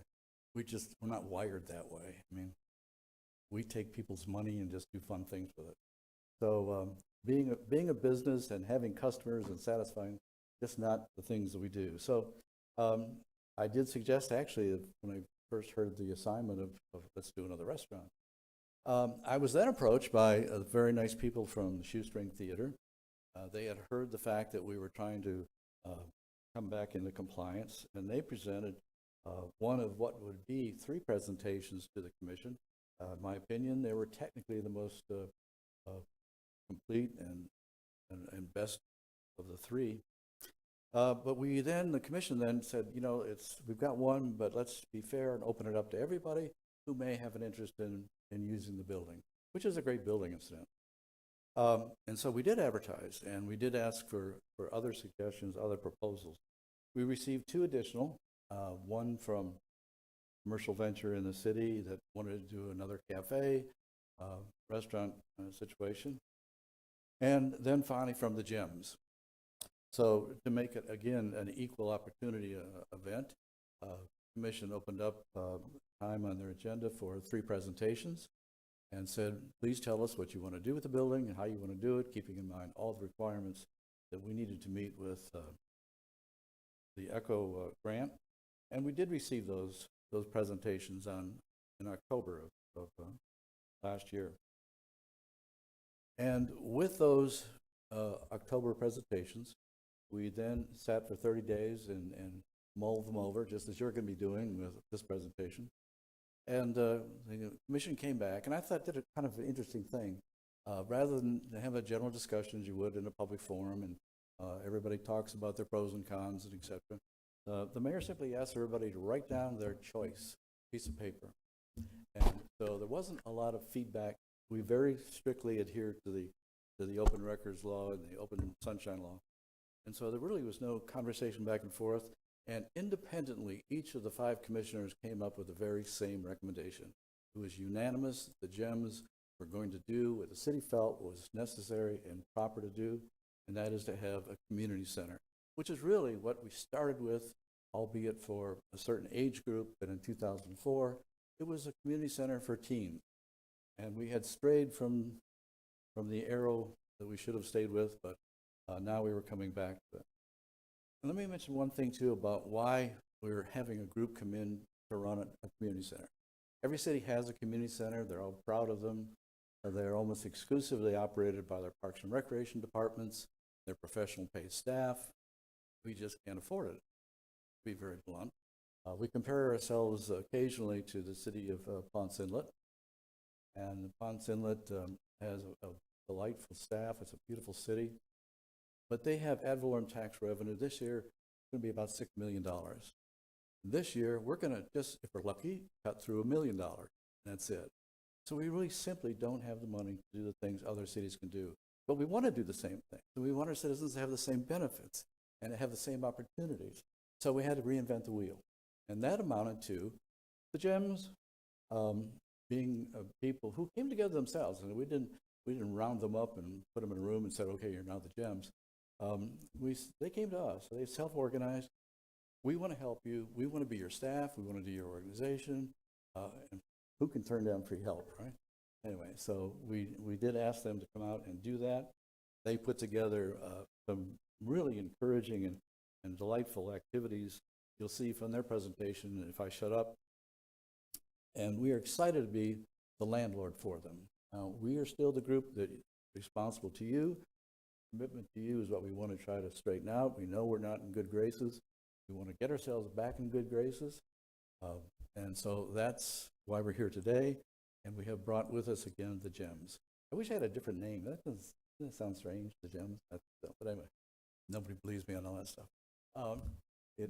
Before we move on to that, I'd like to ask Ms. Coleman specifically. I'm fine if we have this presentation, but the decision on who Lake Helen uses is not ours. That decision's been made. And what we're doing here is making a determination whether we believe that what the city is presenting is in fact appropriate on ECHO. Would that be scope? Yeah. Yes, ma'am, to some extent. So certainly the decision about who the city chooses to do business with is beyond the board's purview. Today we have a request for a scope change in front of us. So today we're we intentionally need to discuss and consider whether or not the requested scope change should be recommended to county council or recommending that they deny that. So you're looking at the scope change itself and whether or not you think it is appropriate. Okay, and so either Kendra or Brad, can you define for me, and I'm sure some of the other members, how a community center is an ECHO appropriate project with the uses that have been identified to us? I'm trying to, because it was a different project when it was first started. The Creative Arts Cafe was in fact supposed to be creative arts, which was ECHO. But community centers, we don't fund community centers. I'm not aware of that. So there are some that they're considered community centers, but this project specifically, the previous scope that was approved was 75% museum, 25% restaurant, cafe. They are That was the requesting change that was made in 2017? Yes, ma'am, yes. 75% museum, museum. 25% restaurant. So they are requesting to keep the museum as is. The scope request change is to remove the restaurant and replace it with the community center, which would include events that they've listed some. Yeah, I read the events that they've listed. Yes, ma'am. So those are not echo kinds of events. They're not cultural events. I mean, you know, I'm not opposed to a community center, but when you ask the hospitals to come out and present, that's not echo in my opinion. But I'm just one member here, so. Yeah, so one of the events was a Crafty Ladies. I'm not sure if the gyms has more. I know they were limiting until they got approval from the committee to add more events and more items on. So they may discuss that when they get up. But yes, ma'am, you are.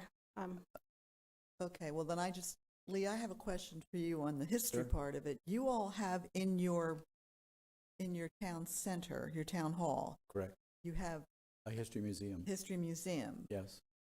And right now, it's my understanding that the cafe is closed, not open. It is. And there's no it's- history. Well, the gyms are there and it is open by appointment, but not regularly. And the museum display is there, but it's being enhanced significantly just because of what they're doing. So Joe Sixpack couldn't drive into Lake Helen to go look at the history museum. They could by going to our museum and asking them to go there to see things. Sure. Why do you have two museums? That's a great question. We, a little bit like the Smithsonian, I guess, we have way more stuff than we can possibly put on display. And it's good stuff. The curators of our museum have been very careful.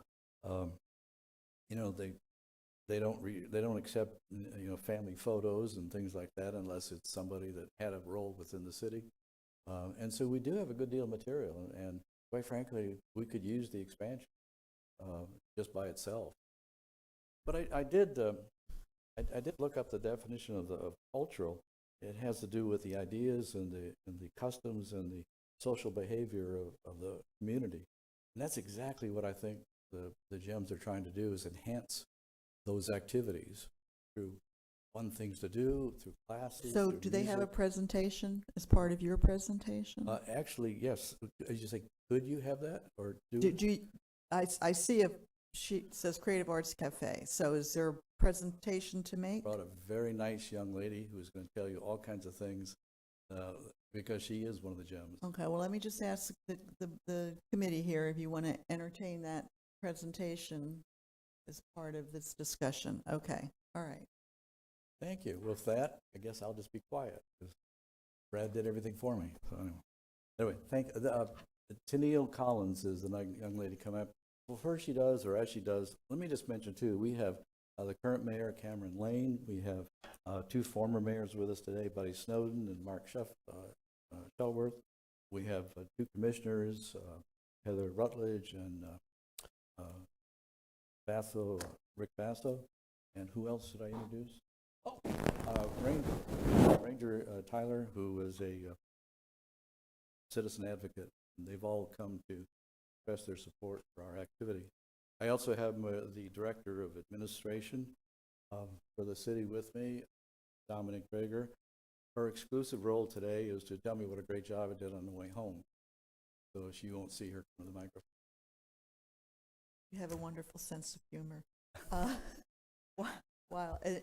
I'm sorry, ma'am. Tennille Collins. Camille? Tennille. Tennille, okay, well, and just for the record, we're going to hear the presentation. We will hear public participation, and if you want to speak, you need to fill out a form at the sides of the house, of the both sides, and turn that in here to Jill. Jill, wave your hand, so that we can hear from you. But you're going to need to fill out one of these if you want to speak. Okay. All right, Tennille, you're up. You get up. There you are.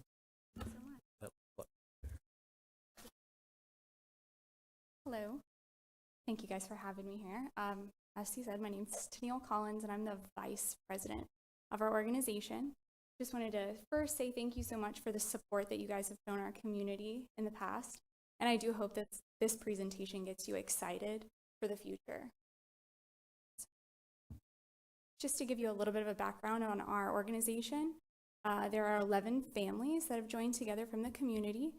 They span from newly introduced families to the community, so some that have only been here for about 3 months, to families that have been in the community over 30 years and actually were around when the original grant was made and helped with that. So we are a 501c3, and our goal is to bring back the cultural and historic preservation through these community-led events, building upon what the city already has, and then also introducing some new events. We also want to focus on serving our entire community. There are certain areas that may not be reached at this time. So this is just paperwork for completeness sake, but this is from the IRS, our 501c3 letter. Here's a note, just so I have 3 main points that I want to cover that are important to us and what we'd like to provide to the community, but to preserve historic and our culture in the community. So we hope to do this by upholding new events that help to reflect back on some city memories, and to educate those about Founders Day and a few other events like that.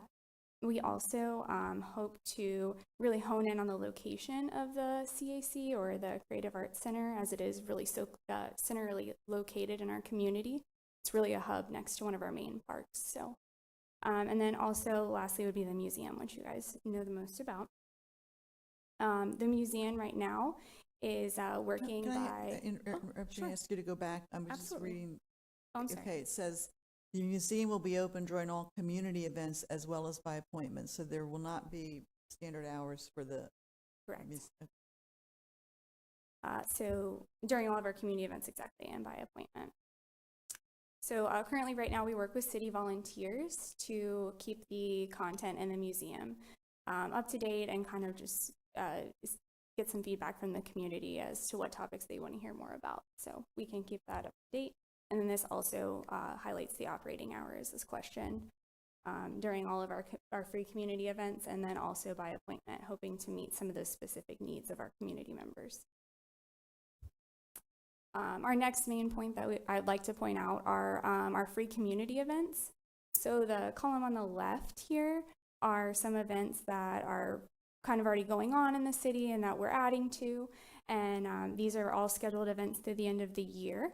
And I'll go into those in more detail a little bit later on. But then the column on the right are some ideas that we have to, a few ideas and a few other organizations that have reached out to us, and we've reached out to them that have expressed interest. So some things to kind of hone in on the arts. We have Ivy Hahn right across the street from us that also needs some space availability to kind of expand on their programs, as well as music lessons with another nonprofit organization. We have an organization in the community called Crafty Ladies that really kind of bridges generations from young to old. So that's kind of a really cool blend for us. Completed events that we've had a few exercise programs. We've only really had the space for about a month and a half. So we've completed 4 events so far.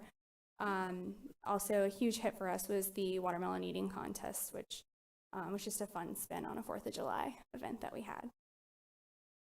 Something that just I wanted you guys to see, we get in our inner circles and, everyone's great job, we're so proud of you, and you get that feedback. But after the 4th of July, we really had some great feedback from the community to kind of solidify what we were doing and their interest in our group and the Creative Arts Center. So that was really excited, and who doesn't love a mom really proud of her son winning a trophy? Future events, I just kind of created a timeline for you guys of the events that we have planned out through the end of the year. Some of these we've already confirmed dates and community participation. So we're really excited about these, and of course I can go into detail on any if you have any questions later. But the last thing is a small part of our structure is our rental opportunities for the community to use the space. So this was something that was originally brought up to cover operating costs. So as we're a nonprofit, so that's the main goal of this, but it really has brought some great community togetherness to have this space and to build memories and history within our community in this building. So that's been great as well. And this is just a kind of a breakdown. So our daily rate for the rentals right now is $350. We do have hourly rates available upon request. And it just kind of cover what our expected monthly expenses are. They're estimated. But if we were able to rent out the space just 4 days a month, we would cover that and be able to not be a burden for the city to have to cover those expenses. That kind of covers my presentation. Any questions? Any questions? I'll start down with David. David, you have any questions? Sarah Lee? Yeah, I have a Jack? couple of questions. One is, have you had any rentals so far? We have. We've actually completed 3, and we have 4 booked. 4 booked? Yes, sir. For the rest of the summer, or? Those are, I believe 2 in August and 2 in September. Okay. And those rentals, could you give me an example of what those rentals would be? Yeah, exactly. So the 3 rentals that we've had so far, one was a celebration of life. One was a birthday party for young children. And then the third one was a after school or end of school year banquet. See. Are there any requirements around that? If I wanted to have a party there, could I just call you up?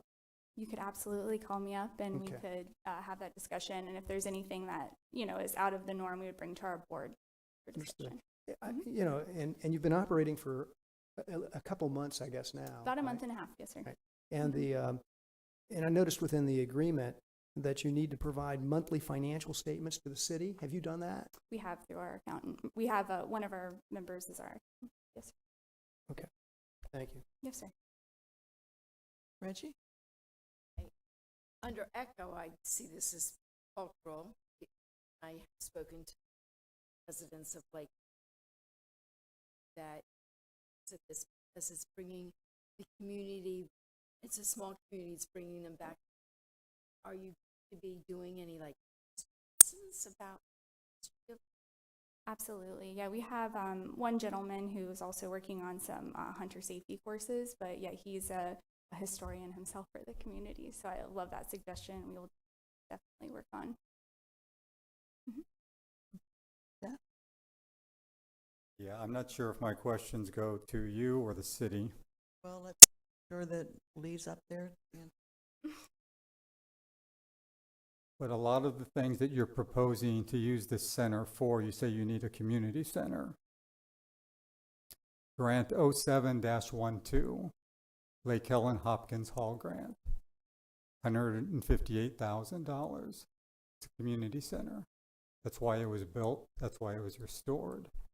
So a lot of the things that you're listing here that I saw are in that grant for Hopkins Hall. So, well, that's question number 1. Hopkins Hall, if you're not familiar, is a beautiful facility. We were incorporated in 1888. Wonderful facility. It is pristine. It is difficult to maintain because of that and keeping it in a condition that we're proud of.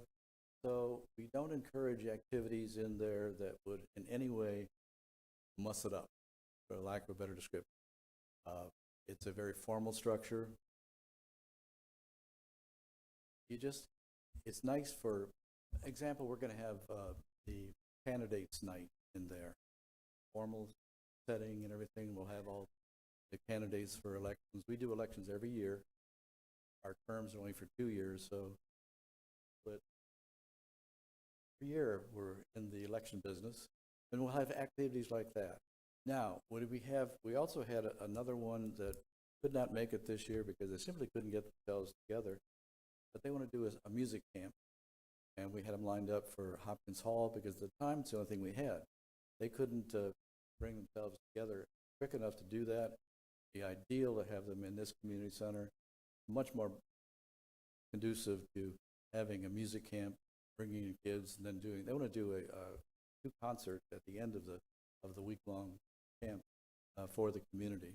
So music events, crafty ladies, and we're quite crafty, would be in there working on art projects. And they do, one of the things they've done, which doesn't sound very artsy, but they did stuff 4,000 Easter eggs for the Easter egg, even before they signed the contract. The GEMS did. They were in there, and 25 people, if you're interested in the statistic, 25 people for an hour and a half stuffed 4,000 eggs. It was a great Easter event. And it's the things like that that bring the community together. Okay. Traditionally, a community center is someplace where it has a gymnasium or meeting rooms. We don't have a gymnasium, and our meeting rooms are really conducive to small groups. The original intent was to have photography in it, music in it, and theater in it. Leah, I'm going to stop you right there and go back to Mr. Alt, because does that answer your question? And do you have other questions? I mean, that's your answer. But I see a lot of what you've listed for the GEMS exactly on the annual reports of Hopkins Hall. So you're talking about the 4th of July event. Well, you've done the 4th of July event for as long as I've lived here, for 25, 30 years. So it's not anything new. Echo's legacy projects. You have a 1-year contract with the GEMS dated May 1st, 2022, which means it ends in 9.5 months. Your letters of support talk about, we're trying this, we want to do this. Where's the solid business plan and commitment to a legacy project? Actually, the 1-year term is a commitment that we made to ourselves to do it right. As you know, we have not done things the way you would have liked us to have done them from the 2004, having to come back to 2017 and change the goals, something that really didn't work very well for either of us. So the group approached us and we said, they've got a lot of great ideas, but how's this going to work out with the community? So we gave them a 1-year contract. The idea is we come back, we really just view that contract. What worked, what didn't work, what do we need to have in here that's not there, what do we need to eliminate because it's silly, all that kind of stuff. And quite frankly, we'll probably do that every 2 or 3 years, review that agreement. They really are our community-centered developers and operators. And they're citizens who are doing it for nothing, which I enjoy as a city manager. But it's a way of working our way through the process so we don't give a contract, forget it. It's not going to fly by itself. It's not something we're going to take care of as it goes on throughout the years. And if I could add, just that we knew this would come up with the ECHO board, excuse me. And we want to make sure that we're in compliance with that. So, renewing our contract, we can make sure that, all of that language is included as well in the contract. Keep everyone in compliance. So the current scope, you're talking about the restaurant cafe 25% and the Lake Helen History Museum 75%. But that never really happened. The museum is one wall with a few, photos on it and some bookshelves. What's being done, concrete, solid plan, is the historic board here today, your preservation or your museum board here to talk about how they're going to? Well, they're involved in it, they're not here today. Both groups. Our historic preservation board is really to administer our historic districts. We have 2 of them, Gateway and Historic District itself. And they are very strict on the land uses and what you can do with and without your property. But that's really their function. And Lake Helen is, and I'm obviously not from there, I'm a newbie, but they're a very cohesive group that enjoys I won't call it the isolation, but the uniqueness of the community. If you go over, and I'm sure you all have, you go over across I-4, from DeLand, as I do frequently, I mean, you go into another world. All of a sudden, you have trees and just a different atmosphere. And that atmosphere has been there for 130 years. That's exactly what they want to preserve. We don't want development. We actually have an application before Volusia Forever for 80 acres, what we call the pasture. Preserve that. So that, because that's been part of the city. And we want to But in that. terms of this museum displays, exhibits, are you going to change it out every 6 months, every year? Absolutely, because again, we have a lot, and we need, and another thing we need to do too is properly display it. We have money, ARPA money. Everybody has ARPA money, American Rescue Plan money. Other people have a lot more than we do, but still we have a lot. And one of the things we're going to do is put money into our museum so they have proper display cases, do proper identification and materials, spread it out. It's going to be a whole new life for our history museum, and it'll be an integral part of the center. I'm looking at this request as, this is almost, to me, it's got to be a new grant. People apply for grants, you have a marketing plan, business plan, everything's clearly laid out. We have suggested examples here, bingo night, weddings, birthday parties. None of that is eco. That doesn't fit into an eco facility. It's the culture of the community we'll be enhancing. And again, for the business plan, we're the ones that are on the hook for the whole thing, and not this nice bunch of people.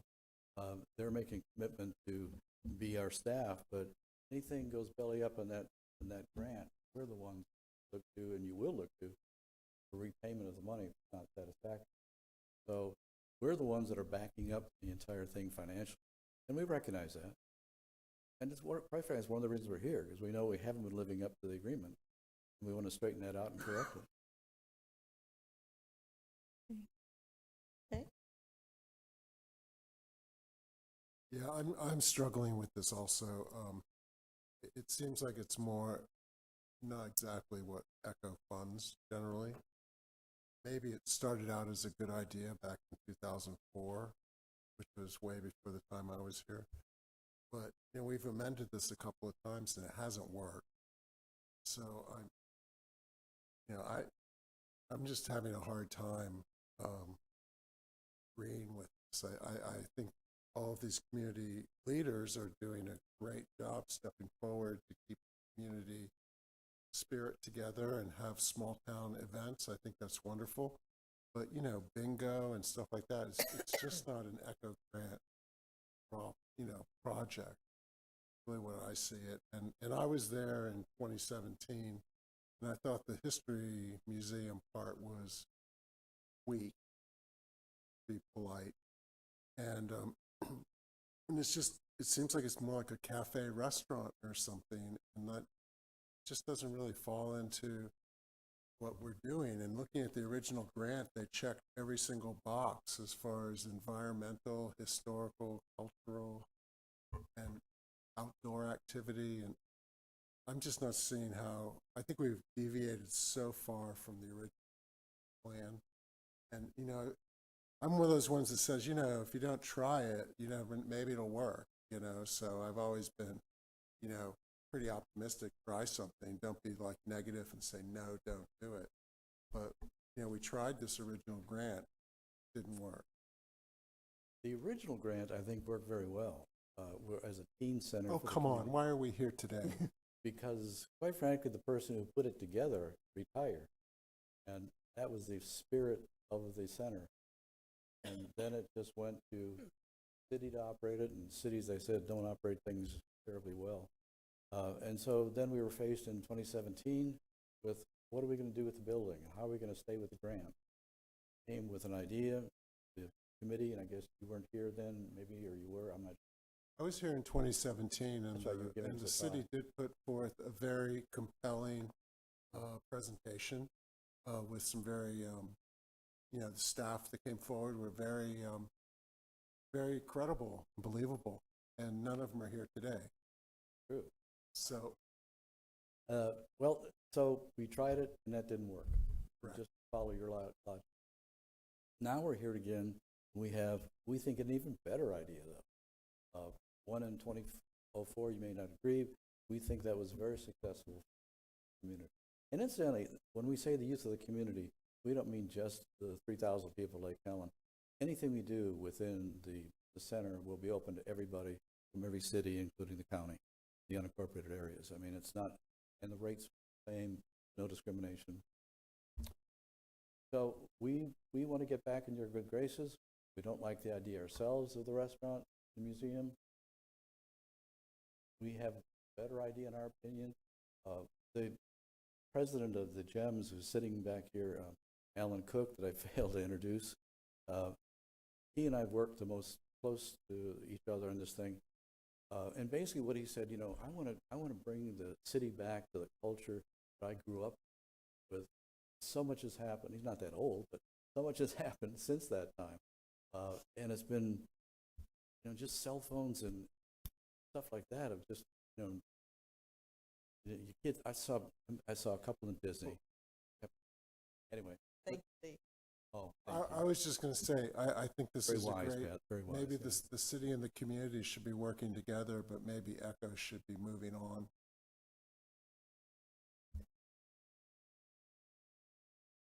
I do have a question about Ivy Hawn. I'm very familiar with that. My years. That to me seems like that would have been a good match. Ivy Hawn, you know, the creative school, and you commented about Ivy Hawn, so I'm unclear on what that comment meant. Has Ivy Hawn approached you, and why? You know, were they ones that put a request in, Lee? Did they didn't come forward? Because I know they're buying up practically everything in Lake Helen. They were, and I don't know why they didn't, because they were changing, I know, principals at the time. Yeah. One is retiring, one yeah. coming in. But they have, it's a big school. They have 900 kids. I know. Used to have to sit in that they- traffic. Wait, granddaughter. we pay, or they pay us a stipend to use our playground, Lake Park, where they don't have any recreation facilities. So we cooperate with them that way.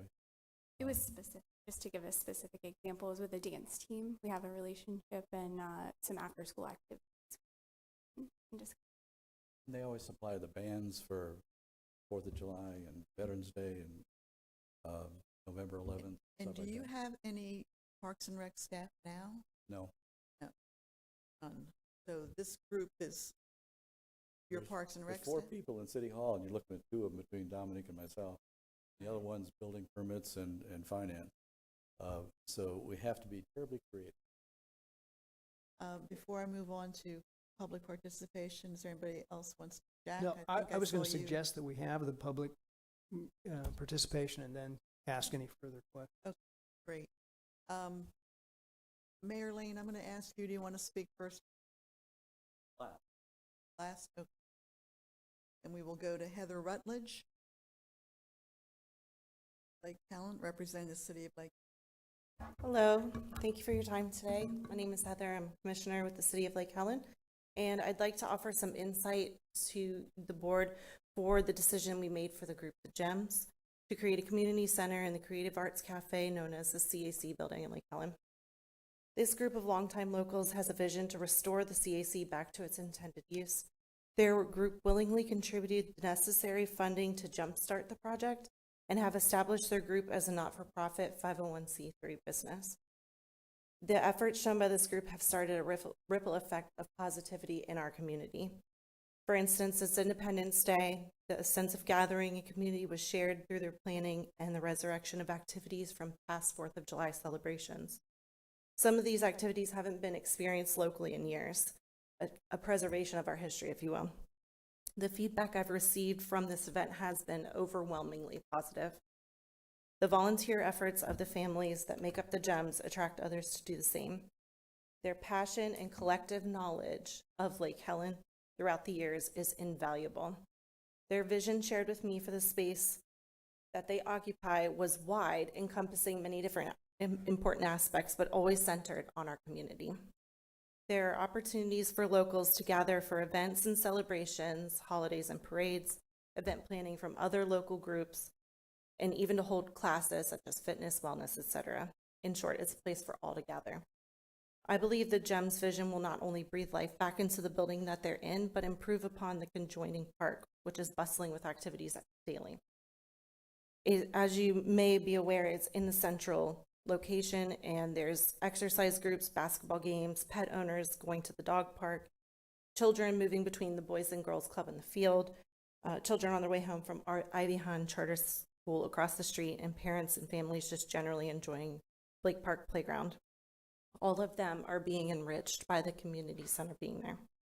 I want to sincerely express my gratitude for the past ECHO board support and express my appreciation for your contemplation on the change of scope. Thank you for your time. Lori Lamone.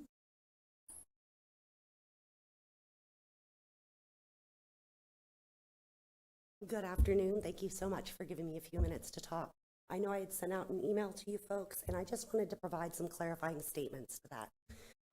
The CAC is a city building, and the city should be able to do whatever vision they see is best for the city and its citizens. That's the point of the city-owned building. And I agree with that. I think Jim's and Alan are in the right place, and they're trying to do the right thing. My concerns came when I realized that I was a former chair for the Park and Rec Committee, and the city was eliminating Park and Rec, which has always been a volunteer organization that has been in charge of the Easter Carnival, the 4th of July, the parades, competitions, whatever is going on in the park. I think right now they're doing food truck nights. Karen's done a great job with Market in the Park. There is a lot of volunteerism in the community, but those are city events that have always been done by volunteers in the city. And when I was listening to the last meeting, and they had reduced the number of events that they were going to be required to 1, and then it just did not sit with me on the up and up. ECHO is environmental, cultural, and historical, and the current proposal didn't match any of those in my view. And as a president of a local nonprofit who does hold an ECHO grant, I know we struggle every year to make sure that we're in compliance. Right now we're wanting to paint our building, and we haven't even done that yet because we haven't put together a good proposal for you guys to just change the color of our building. And it just is more important to me as a citizen in the community to be a good steward to tax dollars. And these tax dollars were from Volusia County to build a cultural center that would benefit the community, not as an ad hoc park and rec, which has always been done by volunteers. So I just wanted to clarify that. Like, I do believe that this is the city's building. I think the GEMS hearts are in the right place and they want to give back and do the right thing. I just don't really see this as an ECHO project. And I just wanted to make sure I clarified with you folks. Thank you very much. Rick Basso.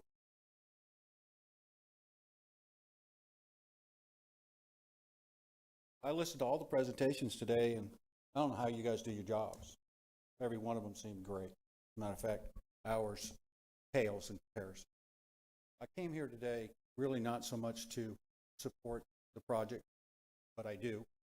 I came here because I was called out in a letter as someone who may have done something unethical. And oftentimes, when people are passionate about things, not all of the facts come out. Sometimes unintentionally facts just get omitted. So I wanted to be here for you because I respect what you do. And if you have any questions of me, I'll be more than happy to answer them. Thank you, Rick. Any questions for Rick? Okay. Good. I guess you guys all think I'm a good guy. Thank you very much. I think you're a good guy, Rick. James, is it Taylor? Tyler. James Tyler?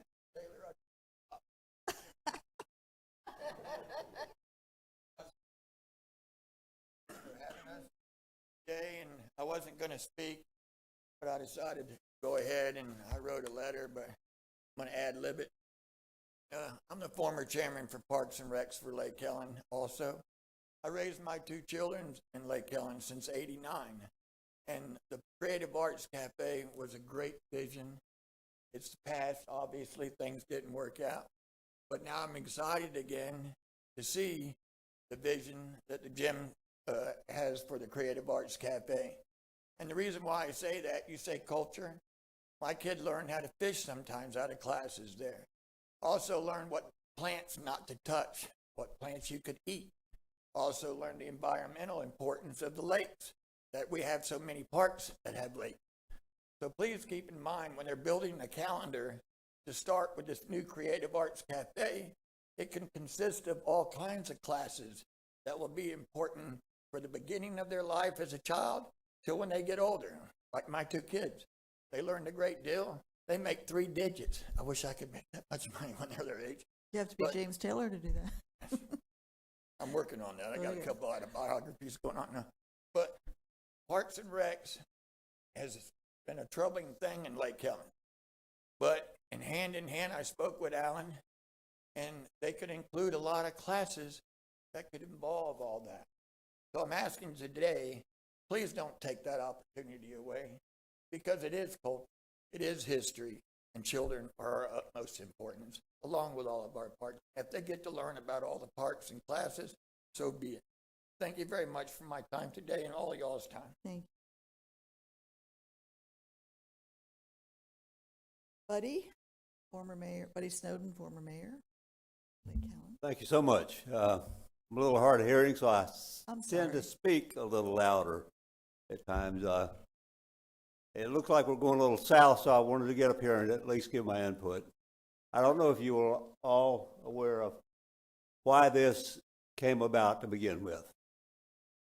The CAC was developed because the police chief of the city of Lake Helen, during the time, experienced the death of a young man in the community by suicide.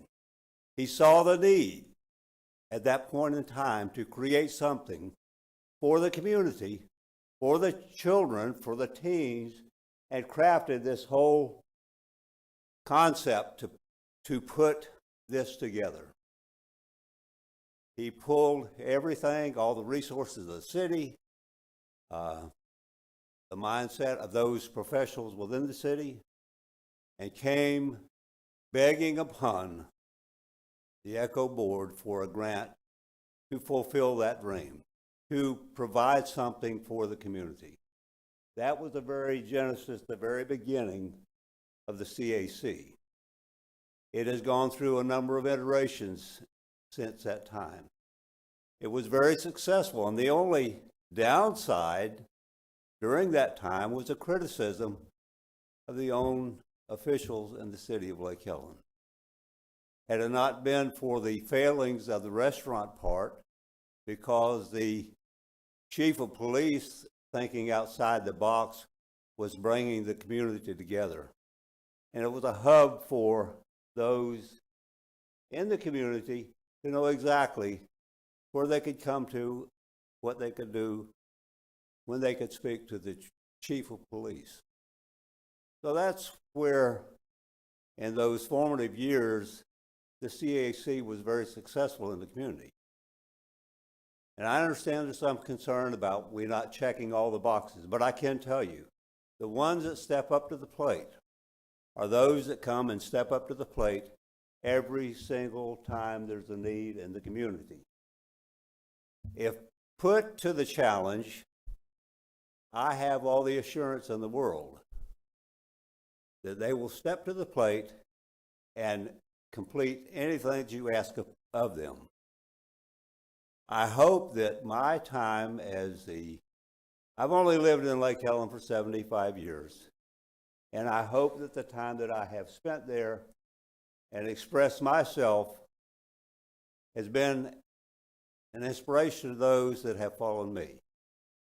And my concern is, don't let this project go south. Give us a chance to prove ourselves. You will not be disappointed. Buddy. Okay, last speaker will be Cameron Lane, Mayor of Helen. Good afternoon, everybody. I appreciate your being here. I know this has probably gone longer than you wanted it to. We're fine. We're committed to your time, to you all. I appreciate that. I do very much. I don't generally talk about myself a whole lot in opportunities like this, but I'm going to do that for just a second. I have been a big supporter of the arts. I grew up in DeLand and Lake Helen have been the two places I have lived. And I've been in probably 15 to 20 different theater productions in the Sands Theater Center and the old Stover Theater. I was the music man. And I've been, cab drivers and everything else worthless. I was Pharaoh in Joseph and the Amazing Technicolor Dreamcoat. I love theater. I love the arts. I was in the orchestra at Stetson. I was in the concert choir at Stetson. I have been the arts, and I go way back. So you won't find anybody who's more culturally sensitive than me. I don't think. Lake Helen is a fabulous place to be. We did a visit an art studio thing in Lake Helen. We probably had 12 different art studios within individuals' homes that opened their homes for a tour a couple of years ago. It was the most wonderful thing and heartening thing for me. We have a tremendous wealth. My point is, we have a tremendous wealth of culture and art within Lake Helen to draw on, and we are beginning to draw on that. Yes, we have struggled in the last few years managing this through the city. Part of what's happened in the last few years has been COVID, and that's not to be overlooked. You mentioned that none of the staff is here. That's right. COVID ran it ran us into the ground. Nearly all of our staff, from public works to city hall, has turned over in the last 2 years. It's been rough. We've had it rough. If you want to go to a large city and see a beautiful program put before you, a beautiful presentation put before you that crosses every T and dots every I, Lake Helen can't produce that. We're a small city. We are hanging on by the skin of our teeth most of the time. But we are doing the dead level best we can to do just that. We are hanging on by the skin of our teeth. We've got people here that are fully committed to the culture and preservation of that culture and presentation and sharing of that culture. I don't think you'll find a group more passionate about that. While we may not be able to cross the T's and dot the I's as well as a big city full of professionals, you won't find a group more committed to it, I think, than us. We are rewinding the clock. We are doing everything we can. It was mentioned we've got the Blues Forever application in. We've got a trail. One of the commissioners who's not here today, who would be if he could, is in Hawaii. He's in Hawaii, poor thing. But he's wanting to get a trailhead going further on from our community. I've ridden on the trails, at Northern Trail and many of the trails. I love them. Give us a chance. We will make this perform.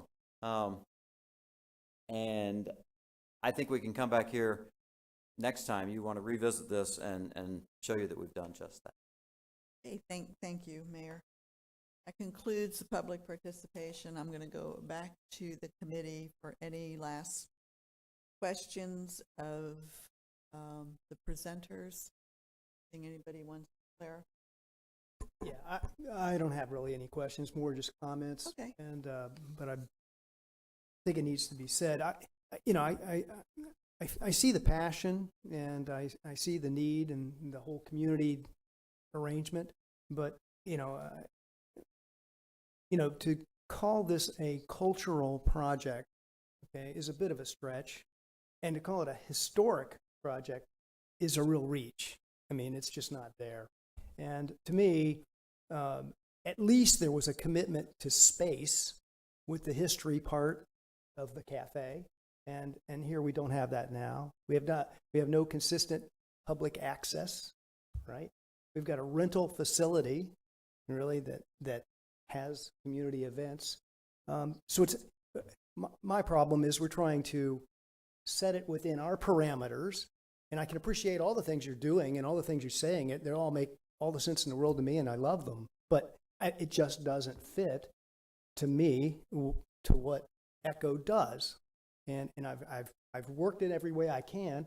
And the difficulty is that we have this funding that's gone along, and what do we do about this funding? And we've been pretty successful at keeping our projects alive, okay? And for 20 years, 40 years, these things, that's how we do it.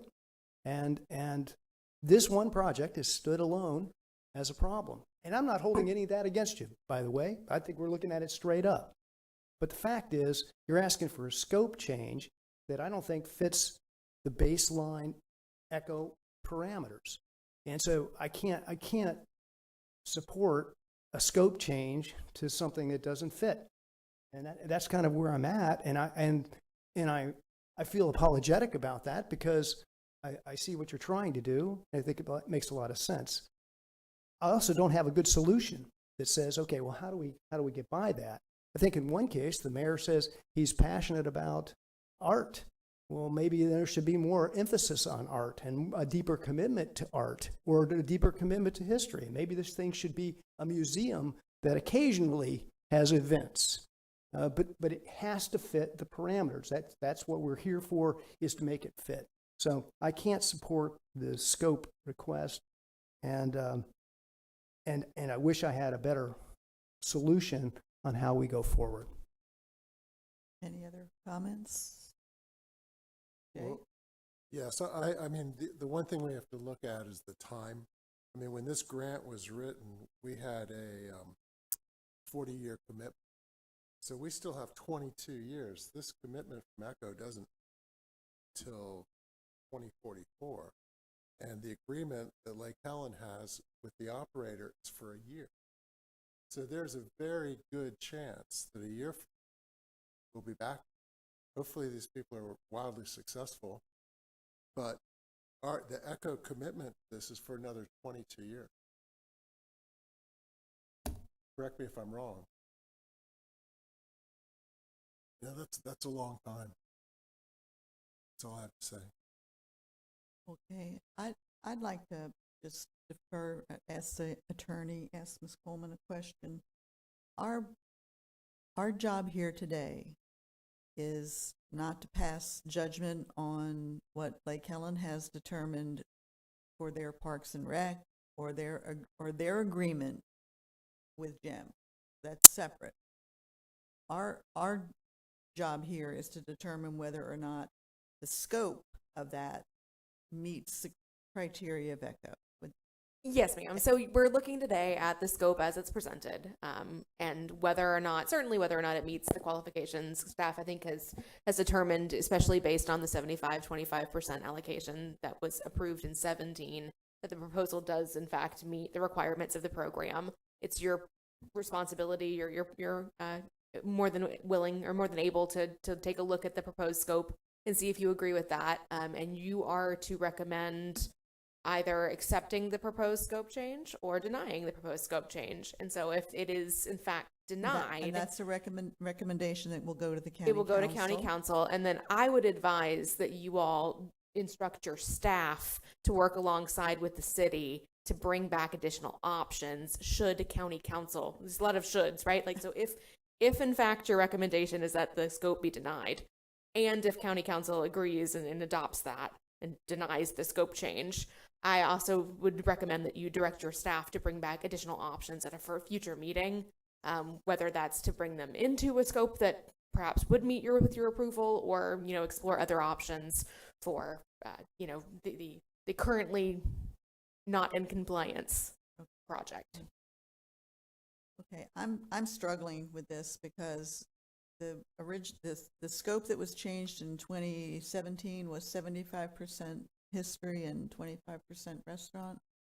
Restaurant's gone, and as I understand it, that building is empty and it's not open for history. And in fact, the history would have to be by the schedule, which we don't usually. That doesn't make it very public for me. I mean, I'm seeing that as a public issue, a public access issue.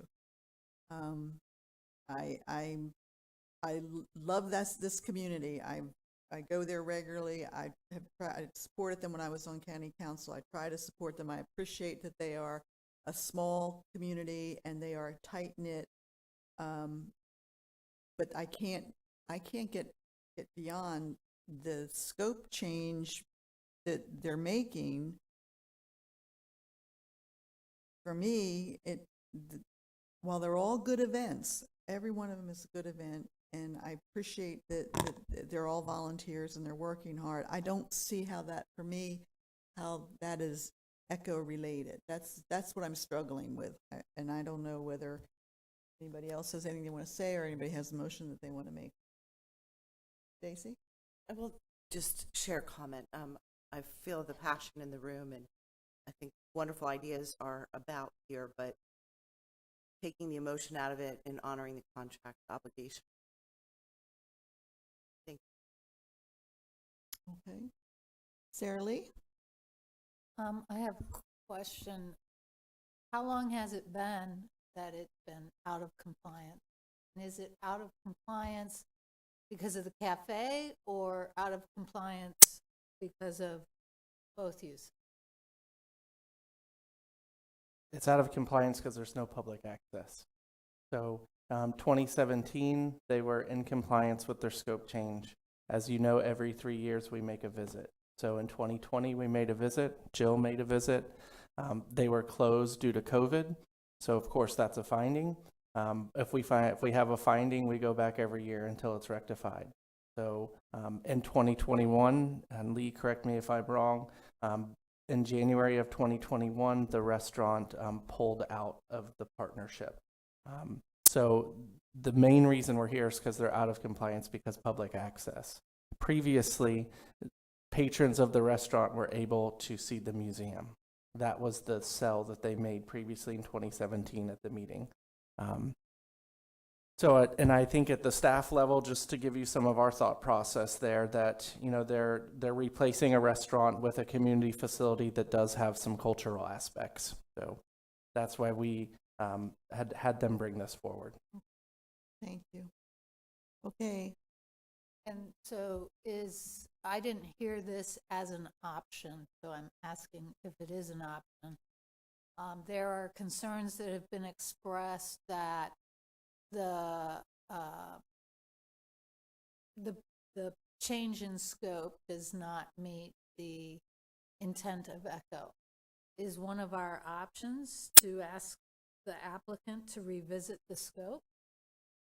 I think one of our options is to, if this committee denies the scope, then that would go to county council, and county council, I would guess at that point, could make a recommendation to send it back to staff and ECHO for exactly that. We'll ask our attorney if in fact Laura, am I speaking incorrectly or not? No, I think that sounds exactly right. So county council, if they determined that that was the best option, could certainly put a timeline on it. I think Brad just told me that the last one that there was a situation like that, it was a 90-day period. They were asked to present again a new scope or a revision. So absolutely, that's a possibility. I can't ever speak for council, right. but yes, that is an option. Okay. Yeah. Oh, I'm sorry. Go ahead, Reggie. Is there a way that the GEMS could change it where there is more public access?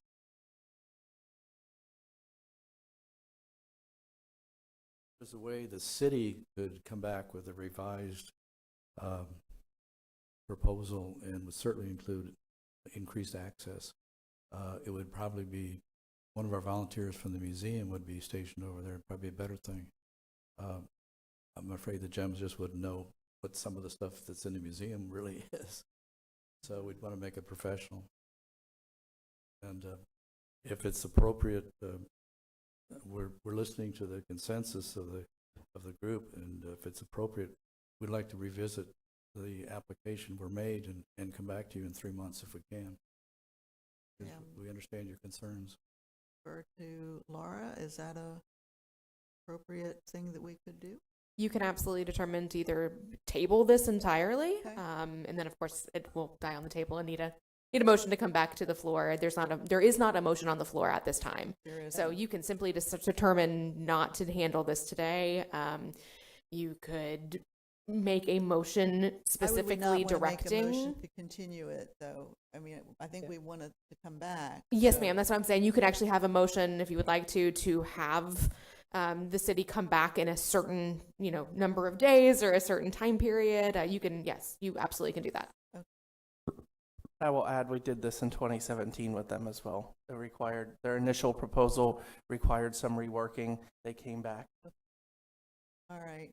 So Well, there's no motion on the floor, so if someone wants to put a motion on the floor one way or the other, we'll entertain a motion. Okay, I'll make a motion that we table the subject of the ACA change in scope and wait for a new presentation, I guess, upon our next meeting. I don't think that's enough time, is it? That's October 13th, so that would be Oh. right at the 90-day mark. Okay, all right, okay. Is there a second on that? And there's a second, okay. So is there a discussion on the motion? Yeah, I'll make Jack? one discussion point, and that is that, you know, we're kind of punting the ball here, and to some extent, I'd like to know if any of the advisory committee is supportive of the scope change as it is now. I'm not asking for that, but by just saying, okay, we're tabling it, seeing it, because I think my personal view is it's pretty far from a scope change that I would agree with, and so I think they need to make considerable adjustments. And so by tabling it, maybe it's not emphatic enough, you know, in my mind, but I think there needs to be, you know, I think there needs to be considerable change, because even the adjustment in 2017 was not considerable. So my motion stands that we table it until our next meeting. Stacy, want to add anything? Do you? Okay. All right, let's take a roll call vote. There's no other discussion. And can we restate the motion? So that The that everybody motion knows what we're voting on here. The motion made was to table this until the next meeting in October. Well, we'll present again. And should we include in that motion, direct them to work with staff or not?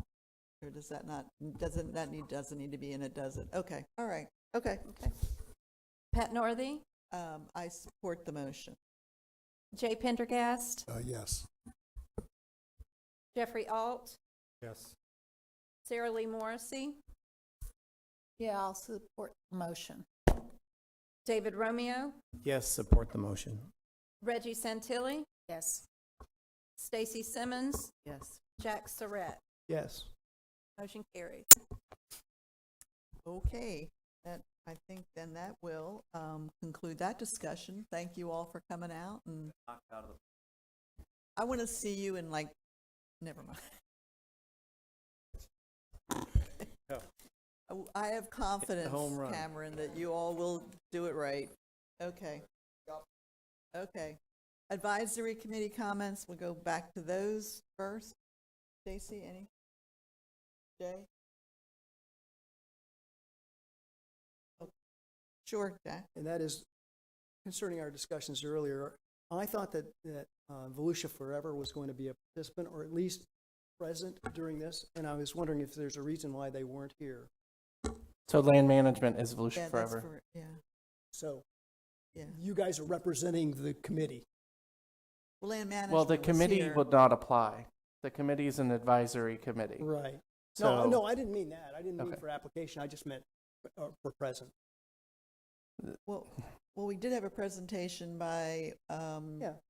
so he was the Volusia Forever piece of it. Oh, okay. He was? Yeah, Oh, yeah, okay. it's I'm land sorry. management. And so I will, this is an issue that's been, what he brought forward today is an issue that has been discussed and talked about at the Volusia Forever Advisory Committee, where we're trying to find a solution to that. So what he was presenting has been discussed at the advisory committee, and I think one of the pressing issues in terms of synergy between Forever and Echo. Okay. He presented. I see. All right. Thanks. Staff have any other questions? Any other comments? Yes, I just wanted to remind everybody that the ECHO grant applications for 2022 will be presented to council August 2nd. Once the agenda is finalized, I'll send that out to the committee. Is that going to be on consent, or are you going to do a presentation? It's a presentation. The other item, if you recall, in April, the City of New Smyrna Beach came with a time extension request for the Women's Club. It was granted. County Council approved it in May. They did not receive their state grant. They reached out and let us know they did not receive that additional state grant for the interior. restoration. They are securing the building and making it open to the public, and will come back. Their initial thought is to come back for another ECHO grant to do the interior. So just wanted to make sure you were up to date on that. Okay. Sarah Lee? I had a question. I want to clarify. Our next meeting is October 13th. Yes, ma'am. And we're going to have something similar maybe, right? We're going to talk about historic preservation. Yes. Okay, so we're delaying discussion of what we heard today about the environmental aspect. Then we're going to have the historic. Is our idea that we have a meeting after October 13th where we talk about everything, or are we going to talk about everything October 13th? Don't we usually have a meeting where we meet to talk about any changes to the program that we want to recommend before the next? If I may share, is what we'd like to propose to the committee is to, so we'll take everything today that we've heard, we took notes, put it in a table by organization for the committee to look at. We'll do the same with the October meeting. We've made a decision at the staff level that we may be hearing things in these needs assessments, essentially, that we may want to include an additional question on our surveys that we send out.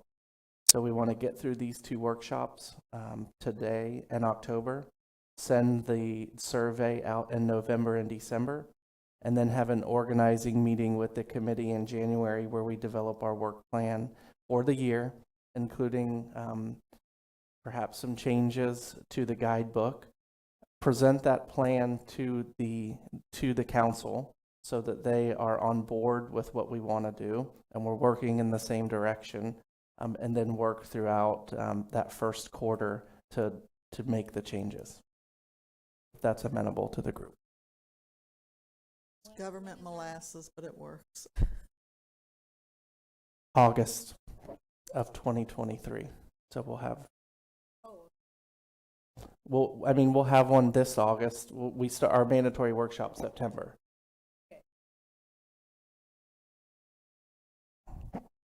Be the next, not this round, but the next cycle. Correct. Okay. All right. Anything else? If not, we're adjourned. Thank you all. You might want to keep your notebook and all that stuff.